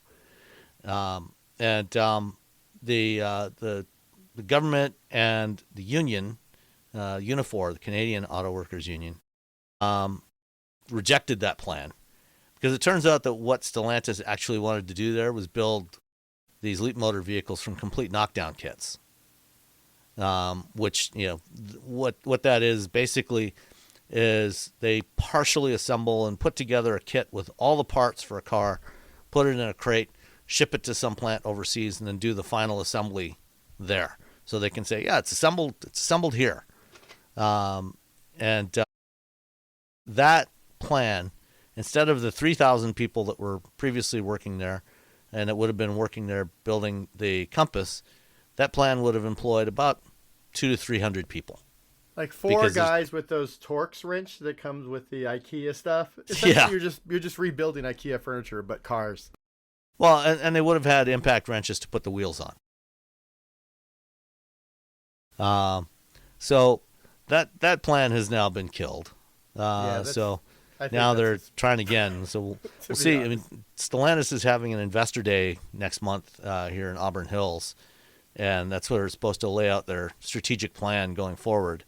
And we'll see if they keep any EVs at all in their lineup, or just cancel everything and just build Hemis. Everything's a Hemi. Could happen. Dodge Magnum Hemi. Yeah, you never know.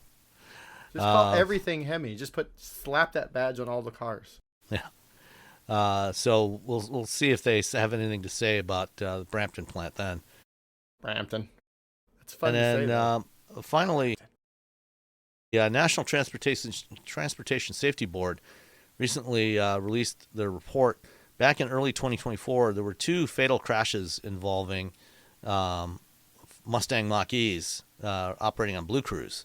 And the NTSB did an investigation into those and came up with some good recommendations, as they usually do. Sadly, this is America in 2026, so probably none of this will actually get implemented. To be fair, like NHTSA hasn't done anything about anything for like 15 years. Right? That's not a new phenomenon. That's just NHTSA. That's not new. The two crashes were interesting. One involved there was a vehicle that was stopped in the lane on the highway. Mach-E was following another car, which saw the stopped vehicle, pulled over into the adjacent lane, and then the Mach-E just ran headlong into the stopped vehicle, and unfortunately killed the occupant of that vehicle.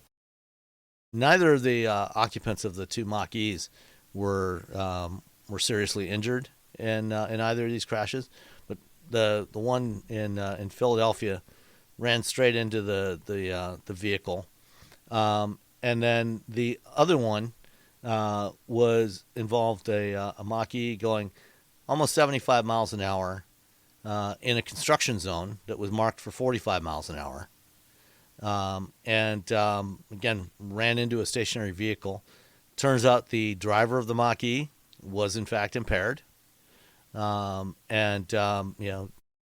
not paying proper attention, and so NTSB made some recommendations. They're calling on improvements to the driver monitor systems to better be able to detect when drivers are impaired or non-responsive, more stringent performance testing protocols, which right now there are none. There's none at all in the U.S. Let's see. They also say that these vehicles, when they're operating in hands-free mode, that it should not disable things like automatic emergency braking systems. So it should still be able to detect and stop the vehicle, or at least hit the brakes. When you're in autonomous mode, those things get disabled? I don't think I knew that until this minute. Apparently on the Fords, they did, at least at the time, with the version that was on these vehicles in 2024. That apparently was the case, because it did not engage the automatic emergency braking. They also said that they should have intelligent speed assistance that should not allow the vehicle to go, when you're using a hands-free mode, should not allow the vehicle to go more than 20 miles an hour over posted speed limits. They recommend against allowing the hands-free automation to work in construction zones with reduced speed limits. So some good overall recommendations, which again, NTSB has made a lot of really good recommendations about these various systems over the years, especially for Tesla Autopilot and FSD, because they've investigated a number of those crashes. And as you said, NHTSA has done exactly nothing about any of these.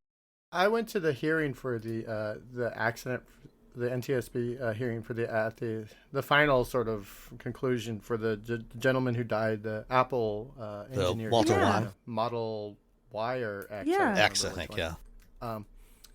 And NTSB, they did their thing, and then they spent a good 15, 20 minutes just railing against NHTSA for not doing their job. Just absolutely just calling them out for not doing their job. And it changed exactly nothing. Yeah. Which is scary, because NHTSA makes the rule. NTSB can say, hey, you guys should really do this stuff. And then they're like, meh.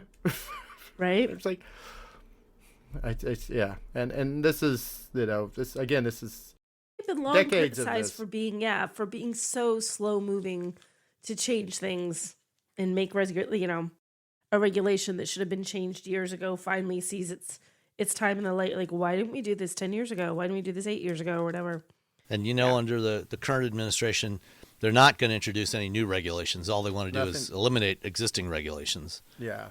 Jennifer Homendy, who is the current chair of the NTSB, she, in various speeches over the last couple of years, she has been extremely critical of NHTSA. So just for those that don't know, we've got two different bodies here. There's the National Transportation Safety Board, which is an investigatory body, and they investigate all kinds of transportation crashes. So that includes, road vehicles, but also trains, aircraft, marine, anything. They investigate those and they make recommendations, but they have no regulatory or enforcement authority.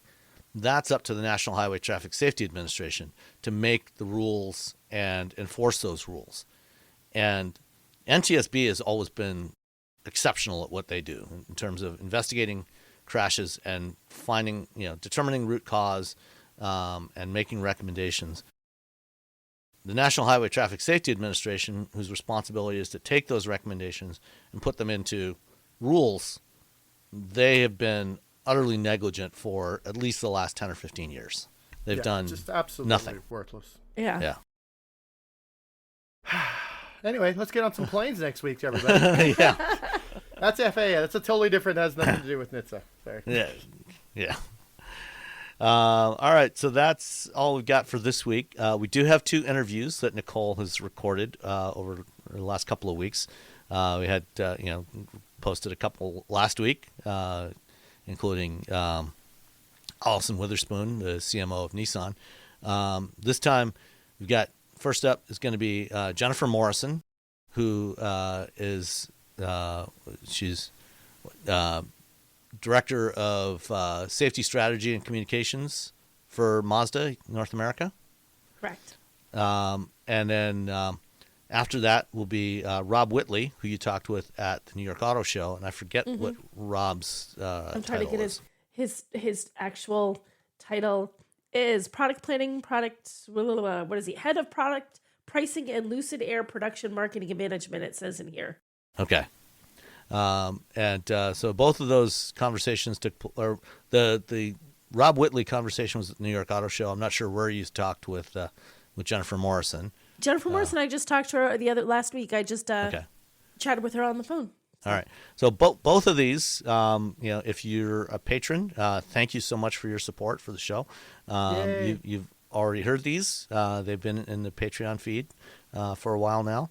And for the rest of you, well, come on, get with the program. But you can hear those interviews. You can hear money.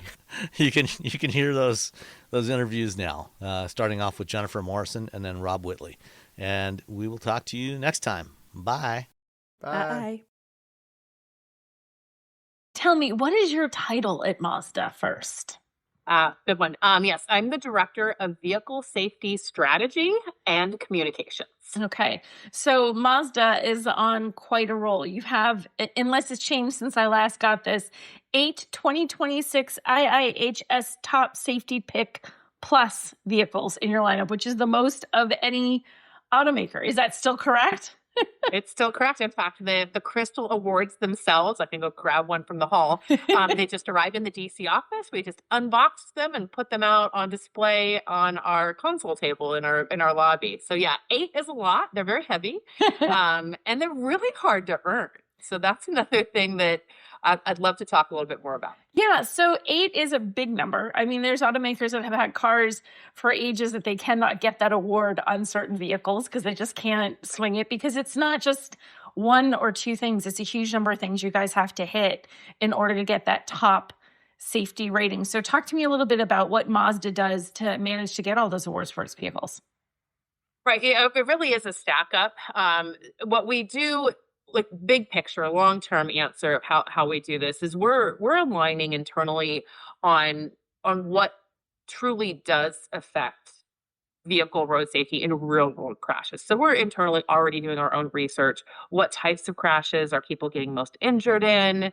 What types of scenarios can we create crash avoidance technology or occupant protection systems to really address? So we're looking at that at all times on a big picture. And the thing that aligns really nicely here is so is IIHS. They're doing that same thing. They're using the insurance claim data to look at what's happening in the real world. We're typically using crash data to look at what's happening in the real world. And those two things often align. So that's what happened when IHS updated their side impact testing about 4 years ago. And Mazda's, our CX-5 was the very first and only small SUV to do well in that test for Really? a few years Yeah. until others caught up. It was an incredible moment for us. But the reason we built our vehicle so strong and done that work on the side impact and done side impact airbags and seatbelt pretensioners and just overall the structure of the cage to work for side impact so well, which is a part of still getting in the IHS Top Safety Pick Plus award. The reason we've done that is because we've seen that there were more aggressive side impact crashes. Vehicles that were hitting our vehicles were getting bigger and faster. And we'd already taken that into consideration. And IHS was on the same path. So our paths often converge because of our internal safety research and philosophy to always improve, regardless of what the other agencies say. But it's really nice when those two things align and what they're asking us to do is something we've already started working on. So that's behind, really truly what's behind a lot of this. So you mentioned in that part of what made that more challenging, the side impacts, was it's no longer sedans hitting sedans. It's sometimes a giant SUV hitting a small sedan or crossover. How much did that force you guys to make some changes in how you looked at things? That's exactly what that test did. It was more momentum overall. It was a larger moving, because that one, it's a stationary vehicle that gets hit by a moving barrier, and that barrier got bigger and faster. So it was more energy to absorb. So what we really had to do was think about, how do we absorb that? How do we dissipate the energy? So the steel structure, we use an ultra high strength tensile steel, and it's a kind of steel that when you hit it, steel can break pretty quickly. So rather than breaking, it bends. And when you bend, you can move the forces outward versus just letting them in. That's called, when you just let the forces in, it's like intrusion into the occupant compartment. So great display down at IHS, which shows this, where the steel frame of a competitor vehicle that's shown next to a Mazda vehicle separates, and you can see that the energy would just be let into the occupant compartment. Whereas with the Mazda vehicle, it just kind of bends and deforms and dissipates outward. So it really is not just airbags and seatbelts, although that is a component of this as well. It's about energy dissipation as a strategic approach to crash worthiness. And that's and that also helps with the new moderate front overlap crash. So that's a vehicle that hits the stationary barrier at 40 miles an hour with a 40% overlap. That one is also a lot about energy dissipation, but even more maybe about seatbelts in that one, because front crash is a lot about seatbelts. So in addition to seatbelts, which are like the thing that everybody hates to wear, I'm still surprised by the number of people that hate wearing seatbelts. Like I can't even drive without one. It makes me uncomfortable to not have a seatbelt on. But that's like a big one. Seatbelts are huge. That will save a lot of lives. The strengthening that you've done to the vehicles, how much does all the fancy new tech play into things like the ADAS systems? How much does that impact you getting these ratings, and how much does it improve the safety overall, do you think, of Mazda's vehicles? It's almost 50-50 at this point. Is it okay if I share a graphic? Because I think it's the best way to really to show this. I am just going to go into presentation mode so you can see only this. Bring this down. And just excuse me from averting my eyes towards the camera for a second, because this is going to be on a screen next to me. That's okay. And you have to get me this graphic so I can include it in things. Absolutely. This is a public-facing graphic. You can use this in any of your discussions. So basically, this is what I need, because this is not easy to communicate to people, right? It's pretty technical, but honestly, it's not that hard to understand when you see it in graphical form. Mm-hmm. It's a stack up of these of all of these requirements, and if you get good ratings, good or acceptable ratings in some of these categories. So these are all the crash testing ones. There's the small overlap, the moderate front overlap. That's the updated one that has the rear seat dummy now. That's the one we've been running a lot. The updated side. So here's the categories. So if you do all of these things, you get one of these. If you do, there's a couple of different nuances here. You can get good or acceptable in the pedestrian front crash prevention test. Whereas with the Top Safety Pick Plus one, you have to have only good. Mm-hmm. So you can have this and study it a little bit more. Yeah. So in Mazda's case, this is how we got all 8, right? Is that we did everything we needed to do in these categories. You can see that there's these crash testing elements But let's not forget about headlights, right? Mm-hmm. Headlights are a really important and almost foundational component of crash avoidance. The safest system in the vehicle is still the driver. And the best way to truly avoid crashes is for the driver to be able to see things as clearly as they can. And that's why IIHS includes headlights in their top safety pick plus criteria. So it's really half and half. You've got 3 categories here that are crash testing and 3 that are crash avoidance. The pedestrian front crash prevention, that's now done in daytime and nighttime, which means we have to have smarter, better cameras that can see in all of those conditions, because pedestrians can't really be seen that well with radars. So we need really good cameras to see those pedestrians and then react. And then the front crash prevention 2.0, which is now a trailer target, a motorcycle target, and a car target. The radar is a huge component of that for those types of targets, and they're at higher speeds. You can see that Mazda has not gotten a good rating in that test yet. It is the newest crash avoidance test. We are working on it. I hope to have some better news on that. You can see we've got our newest CX-5, the one you saw out in California. Yes. It hasn't been tested. You can see my little coming soon here. Oh, sorry, I didn't need to move to the next slide. You don't need to know how IHS ratings are done. There we go. That one hasn't been tested at all yet. So we look forward to giving like a whole green column here, but we haven't achieved that yet. So. Okay, so we're fingers crossed for all greens when that one comes out. That's what you're hoping. Yeah, well, the headlights, because there are 2 trims of headlights, that is pretty normal to have both good and acceptable. Because our adaptive front headlights are the ones that do the turning with the steering wheel. Yeah, and those are on the upper trim. I'd have to fact check that. I believe those are on the upper trim for CX-5, that there's not 2 different. I'm almost positive there's 2 different trims, because I know that IHS needs to test it in 2 different ways. So that one would be pretty common for all of these, the with and without the adaptive front. So I would imagine hopefully a good and acceptable sitting here side by side. But yes, we are always hopeful to get all good ratings, and this will be our new updated electrical architecture, all new sensor suite, new front-facing camera, new logic in our crash avoidance technology. It's all from a new supplier with some more advanced really it's logic and it's hardware and it's software. So we're hoping for another great there, but I can't make any promises until we're through the test series. It should be done later this summer. Okay, so we're going to be crash testing it on May 27th. So this test will be done. We actually run these 2 tests, the small overlap and the side impact. We're allowed to run those internally now. And submit all of that data, the dummy sensor data and the video data to IHS. They have to run this one at their facility because it's the newest one. They run this in person at their facility. We have that already scheduled for late May. And then they will also run their own headlight testing. It's very unique. No one else does it. And then we run these at a contracted laboratory in the United States. That's also scheduled for sometime this spring. So as you're talking about trying to meet some of these new things, they keep changing them, they keep updating them, all in the interest of keeping us safer, right? As things change, vehicles get bigger, all these different things. What is your biggest challenge in continuing to get all those nice little green boxes on this list of safety features?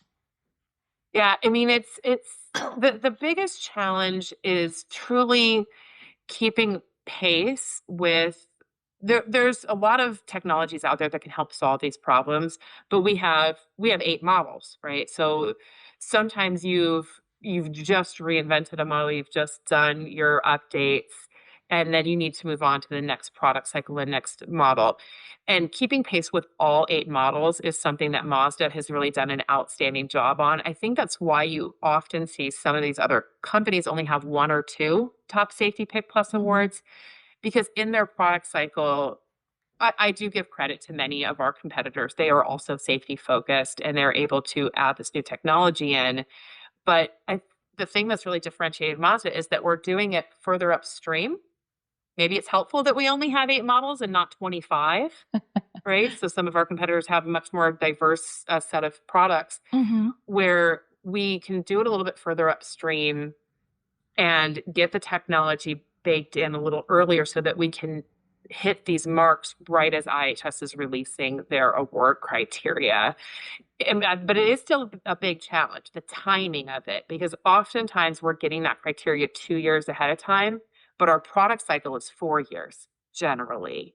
So we have to be thinking 2 years ahead of what we're doing 4-year predictions on a 2-year criteria is what I'm trying to say. Yeah. And we do that by having a really close relationship with IHS, like going to conferences and events where they're talking, because even though they're not publishing their criteria to 2 years out, they're talking about it and they're floating ideas with us, and we're listening really closely to that. So it's kind of like you have a little bit of a hint of where their mindset is and where you might want to focus. Right. Okay. Right. And the internal work we're doing of what we want to do anyway to help reduce crashes and their injuries they cause, that helps provide us that internal compass of, okay, well, even if IHS doesn't include this in their criteria right away, it's still a really good idea, and let's go ahead and do it. How often do you think that happens? So when you talk about things, IHS didn't say you have to do it to make a test or to get a score, but you find something that's like, this is really good. This is really helpful. Right. How often do those kind of things, you look at them and say, we're just going to put that in there anyway. No one's going to test it. No one's going to give us a gold star. We're just going to put that in the car. All the time. All the time. And I have 3 really good examples of how that's even happening today. So the first, which ties to the consumer reports accolade, is blind spot monitoring. It's nowhere in this list. It's not required for IHS at all.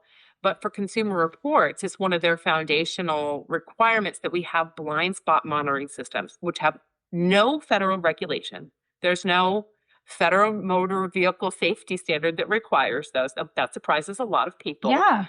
They're great. You love them. Everyone loves them. They're right. They're not required. There's no standard on them, but we found that they were just really helpful to crash avoidance, roadway departures, side swipe crashes in particular, and that they were reducing insurance claims and damages. And we've put them standard equipment in Mazda vehicles since, I want to say, 2023 model year. Okay. So we're at least 3 full model years in now. And that's also packaged with the rear cross traffic alert. It's the same general technology. It uses side radars. Right.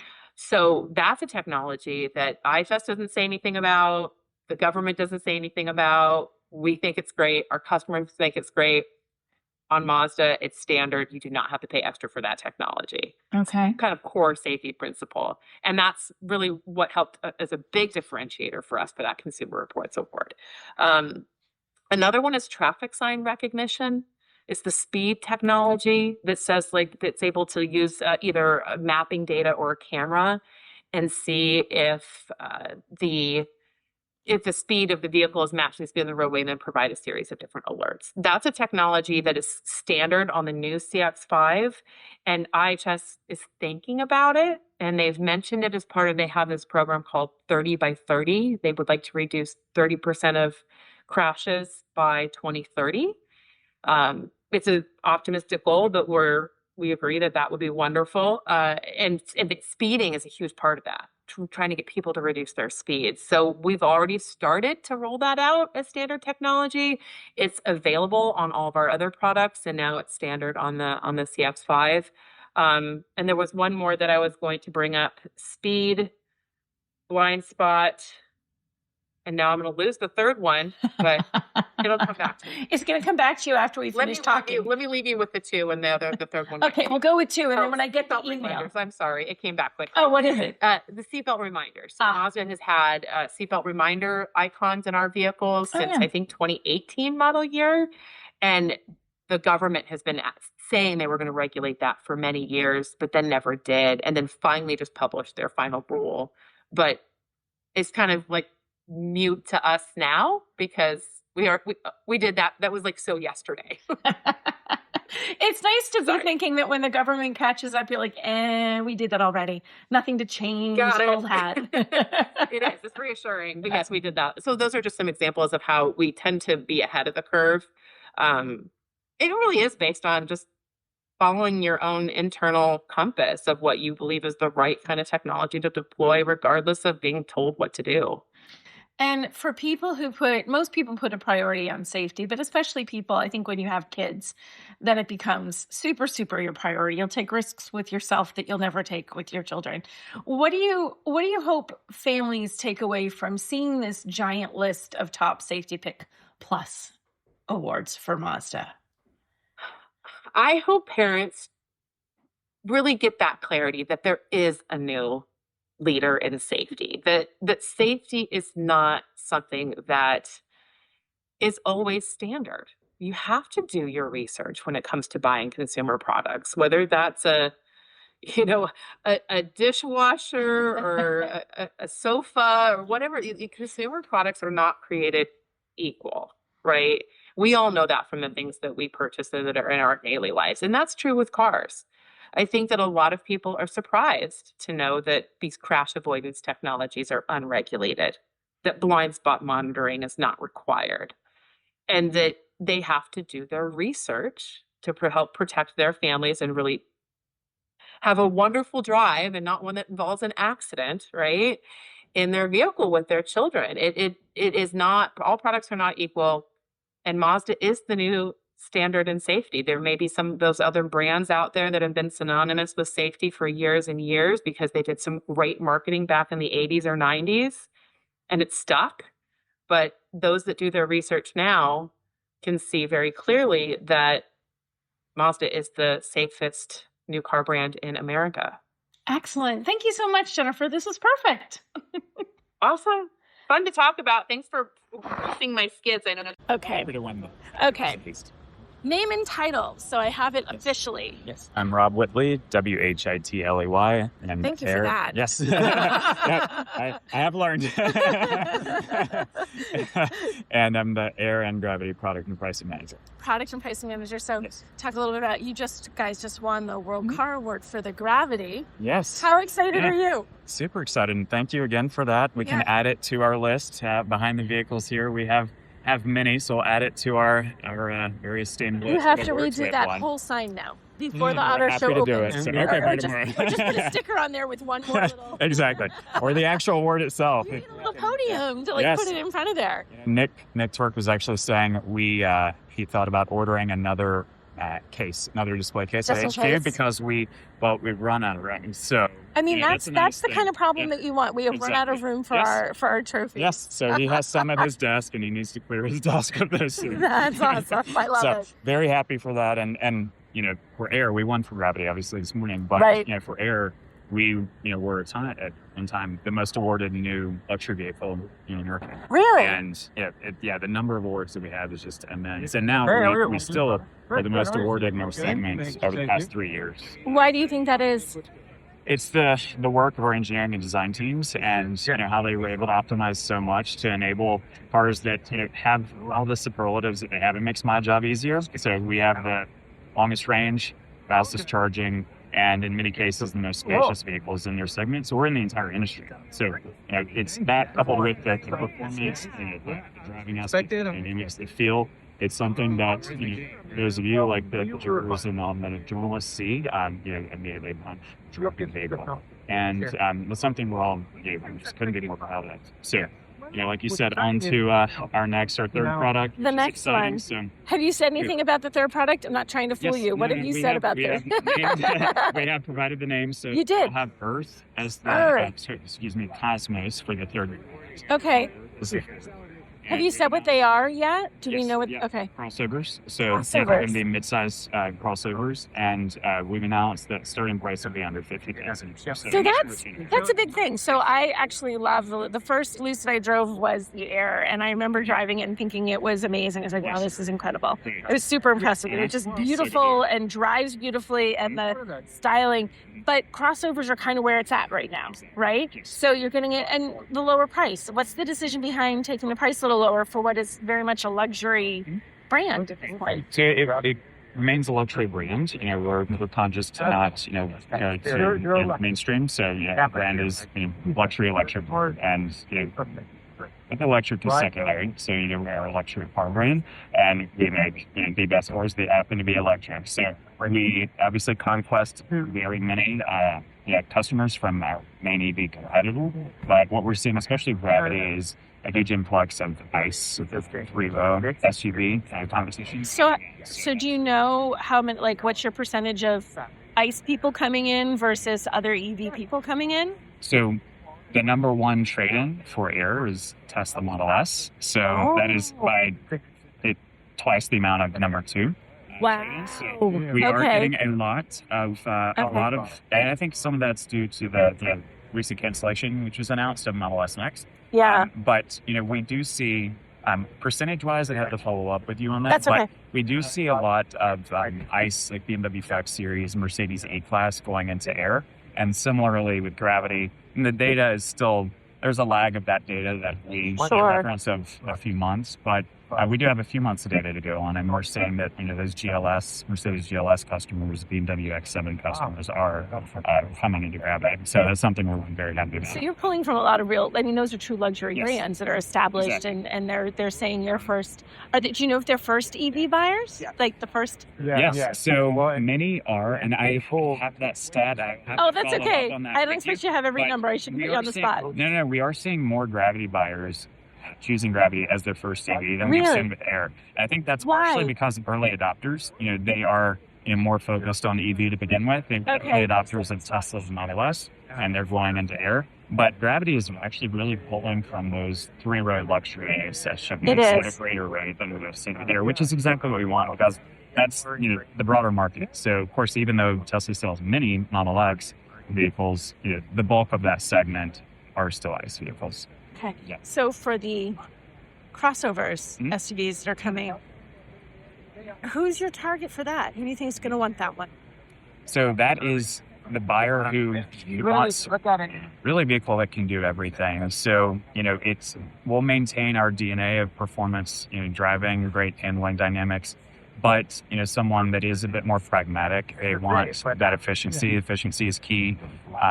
One thing that we can state is that, Air is the most efficient vehicle sold today, is rated by the EPA, Air Pure specifically. It has a miles per kilowatt hour rating of 5, which is unprecedented despite the size of the car, the performance capability. It's not a super lightweight two-seater that's the most efficient sold in America. It's actually Air Pure. And Gravity is the most efficient SUV. So what you'll see is a distillation of that DNA, that product DNA, into midsize. Midsize is poised to be an efficiency leader as well. But again, those key attributes of high range, fast charging, and great performance dynamics are going to be key to that vehicle as well. And like I mentioned, we have our third and fourth vehicles that we've announced the names of. What you'll see is that one is a bit more on-road focused for that traditional buyer of Tesla Model Y, for example, and then the fourth will be a little bit have a bit more of a rugged aesthetic, because that is a popular trend. Customers like that sort of go off the beaten path sort of things. Everyone's doing that. That's the thing to do. Now, have you said how quickly those are coming? Do we have ETAs on those yet? We will reveal later this year. Later this year? Okay. And start of sales, I don't believe we've ever communicated That's that, okay. But reveal later this year. So reveal. So it's coming. Yes. So how much of a challenge is it bringing out new EVs right now? Because two reasons. One, there's more and more competition. There's more and more EVs out there. And also, people are a little bit soft on EVs. So, there's a lot. How are you prepped to handle that? Well, on the first point, it is very true. As you know, more than anyone, many makers are producing more EVs now, more EV models. Yet, our number one competitor has announced cancellation of Model S and Model X. So that's a huge opportunity for us. Yeah. And we've seen quite an influx of orders and interest based on that. Really? So, that will continue to help Air and Gravity. And, in terms of the EV winter that some are mentioning, early adopters did largely buy their EVs, already a few years ago. But what remains is that steady increase in EV market penetration through 2035. So by 2035, the expectation is that EVs will comprise 3.5 times the mix as they do right now versus ICE. So it's not, a steady state or even a decline in market penetration. And that's the third-party data source, which, is showing that compound annual growth rate will get us to about 3.5 times the market share of EVs in the next 10 or so years. Okay. So that's going to be huge for us. We're here to capitalize on that, especially with our expanding portfolio. Yeah. And in terms of current events, what's helping us too, and you sign up for our emails, you may have seen it. I of course, get all of our emails, see them ahead of time, but, and all the competitor emails. And, you may have seen this, but based on current fuel prices, there are immense savings with our products. Again, because they're EVs, but also because they're the most efficient EVs, either in the industry or in their segment as it relates to Gravity. So Gravity versus its main ICE competitor, a buyer could save about $10,000 in fuel and energy costs over 5 years. So that is huge. So and significant. Yes, and strictly going by government data, you can save about $6,000 over 5 years at current fuel prices. So at fuel prices, what they were 6 months ago, that's a bit lower, probably about $4,000. But with what they are now, well over $5-6 a gallon in California, the savings are huge. And even for customers that can afford a Mercedes GLS or a BMW X7, when you have the opportunity to have a car which performs better, has more space, is more fun to drive, and saves you $10,000 over 5 years, that's hard to. I think everybody would take $10,000 in their pocket, Exactly. regardless of what your income is, right? Right, exactly. Yes. So we see a lot of opportunity for all those reasons. So for someone looking for an EV right now, first EV, never had one, what should make them look at Lucid? I immediately go to my first Air that I leased, and I just loved the convenience. My sister is looking into a Lucid. Her main reason is she does not want to touch a gas pump. Doesn't want to have to go pump up her gas late at night. And I charged at home only. I never had to wait in line. I had the convenience of even a 2-prong 120-volt outlet. That's all I used. I never got a home charger installed. And Air. Wait, you never had a home charger installed? I only charged at home because with Air, you can add 100 miles a day just on a regular 120 volt. Wow. So it was, and most people don't realize that. They think, I'm going to have to spend $2,000 for a home charger. Yeah. But you don't. So the convenience is amazing. Of course, on road trips, I drove from Tampa to Raleigh. I only had to stop once with an Air, which is pretty amazing. Not bad. 600 miles. But so I did public charge sometimes, never had issues, but, I just love the convenience. But in terms of coming to the brand also, that's anecdotal. I love the convenience, but I also love the power.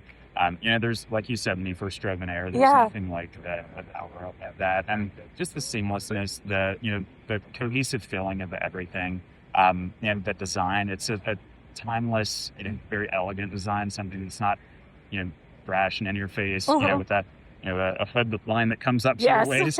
So, it will age well. The design team did a tremendous job of that. And that's what we're saying. Number one purchase reason for Air is often exterior styling.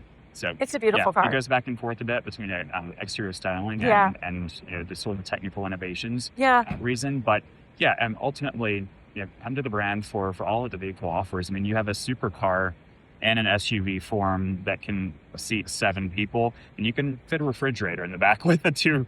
Wait, did somebody do that? Yes, did you we actually tested that. Some poor guy had to put a fridge back there. So when you fold second and third row seats in Gravity, you can fit a refrigerator, yet the Gravity Grand Touring still does 0 to 60 in 3.4 seconds. It's all-wheel drive, great off the beaten path, and great in foul weather. And ultimately the convenience too, because if you're on that road trip, with all of your stuff, you can add 200 miles of range in only 11 minutes, which you're So it's the fastest. I covered Air prior to Gravity, Air only, and I'm so used to saying Air is the fastest charging vehicle sold. And it's not anymore because Gravity beats it. So Gravity has a max charge rate of 400. At least you beat yourself. It's not somebody else that came and beat you guys. So. I'd say Air is faster charging for among all vehicles except for the Gravity now. So, excellent. Thank you so much. Yeah, thank you. I enjoyed speaking with you. That's perfect. Thank you so much. Do we need to follow up with any stats? I know I didn't have. You don't have. If you have it, cool. Yes. But if you don't, that's fine. Oops.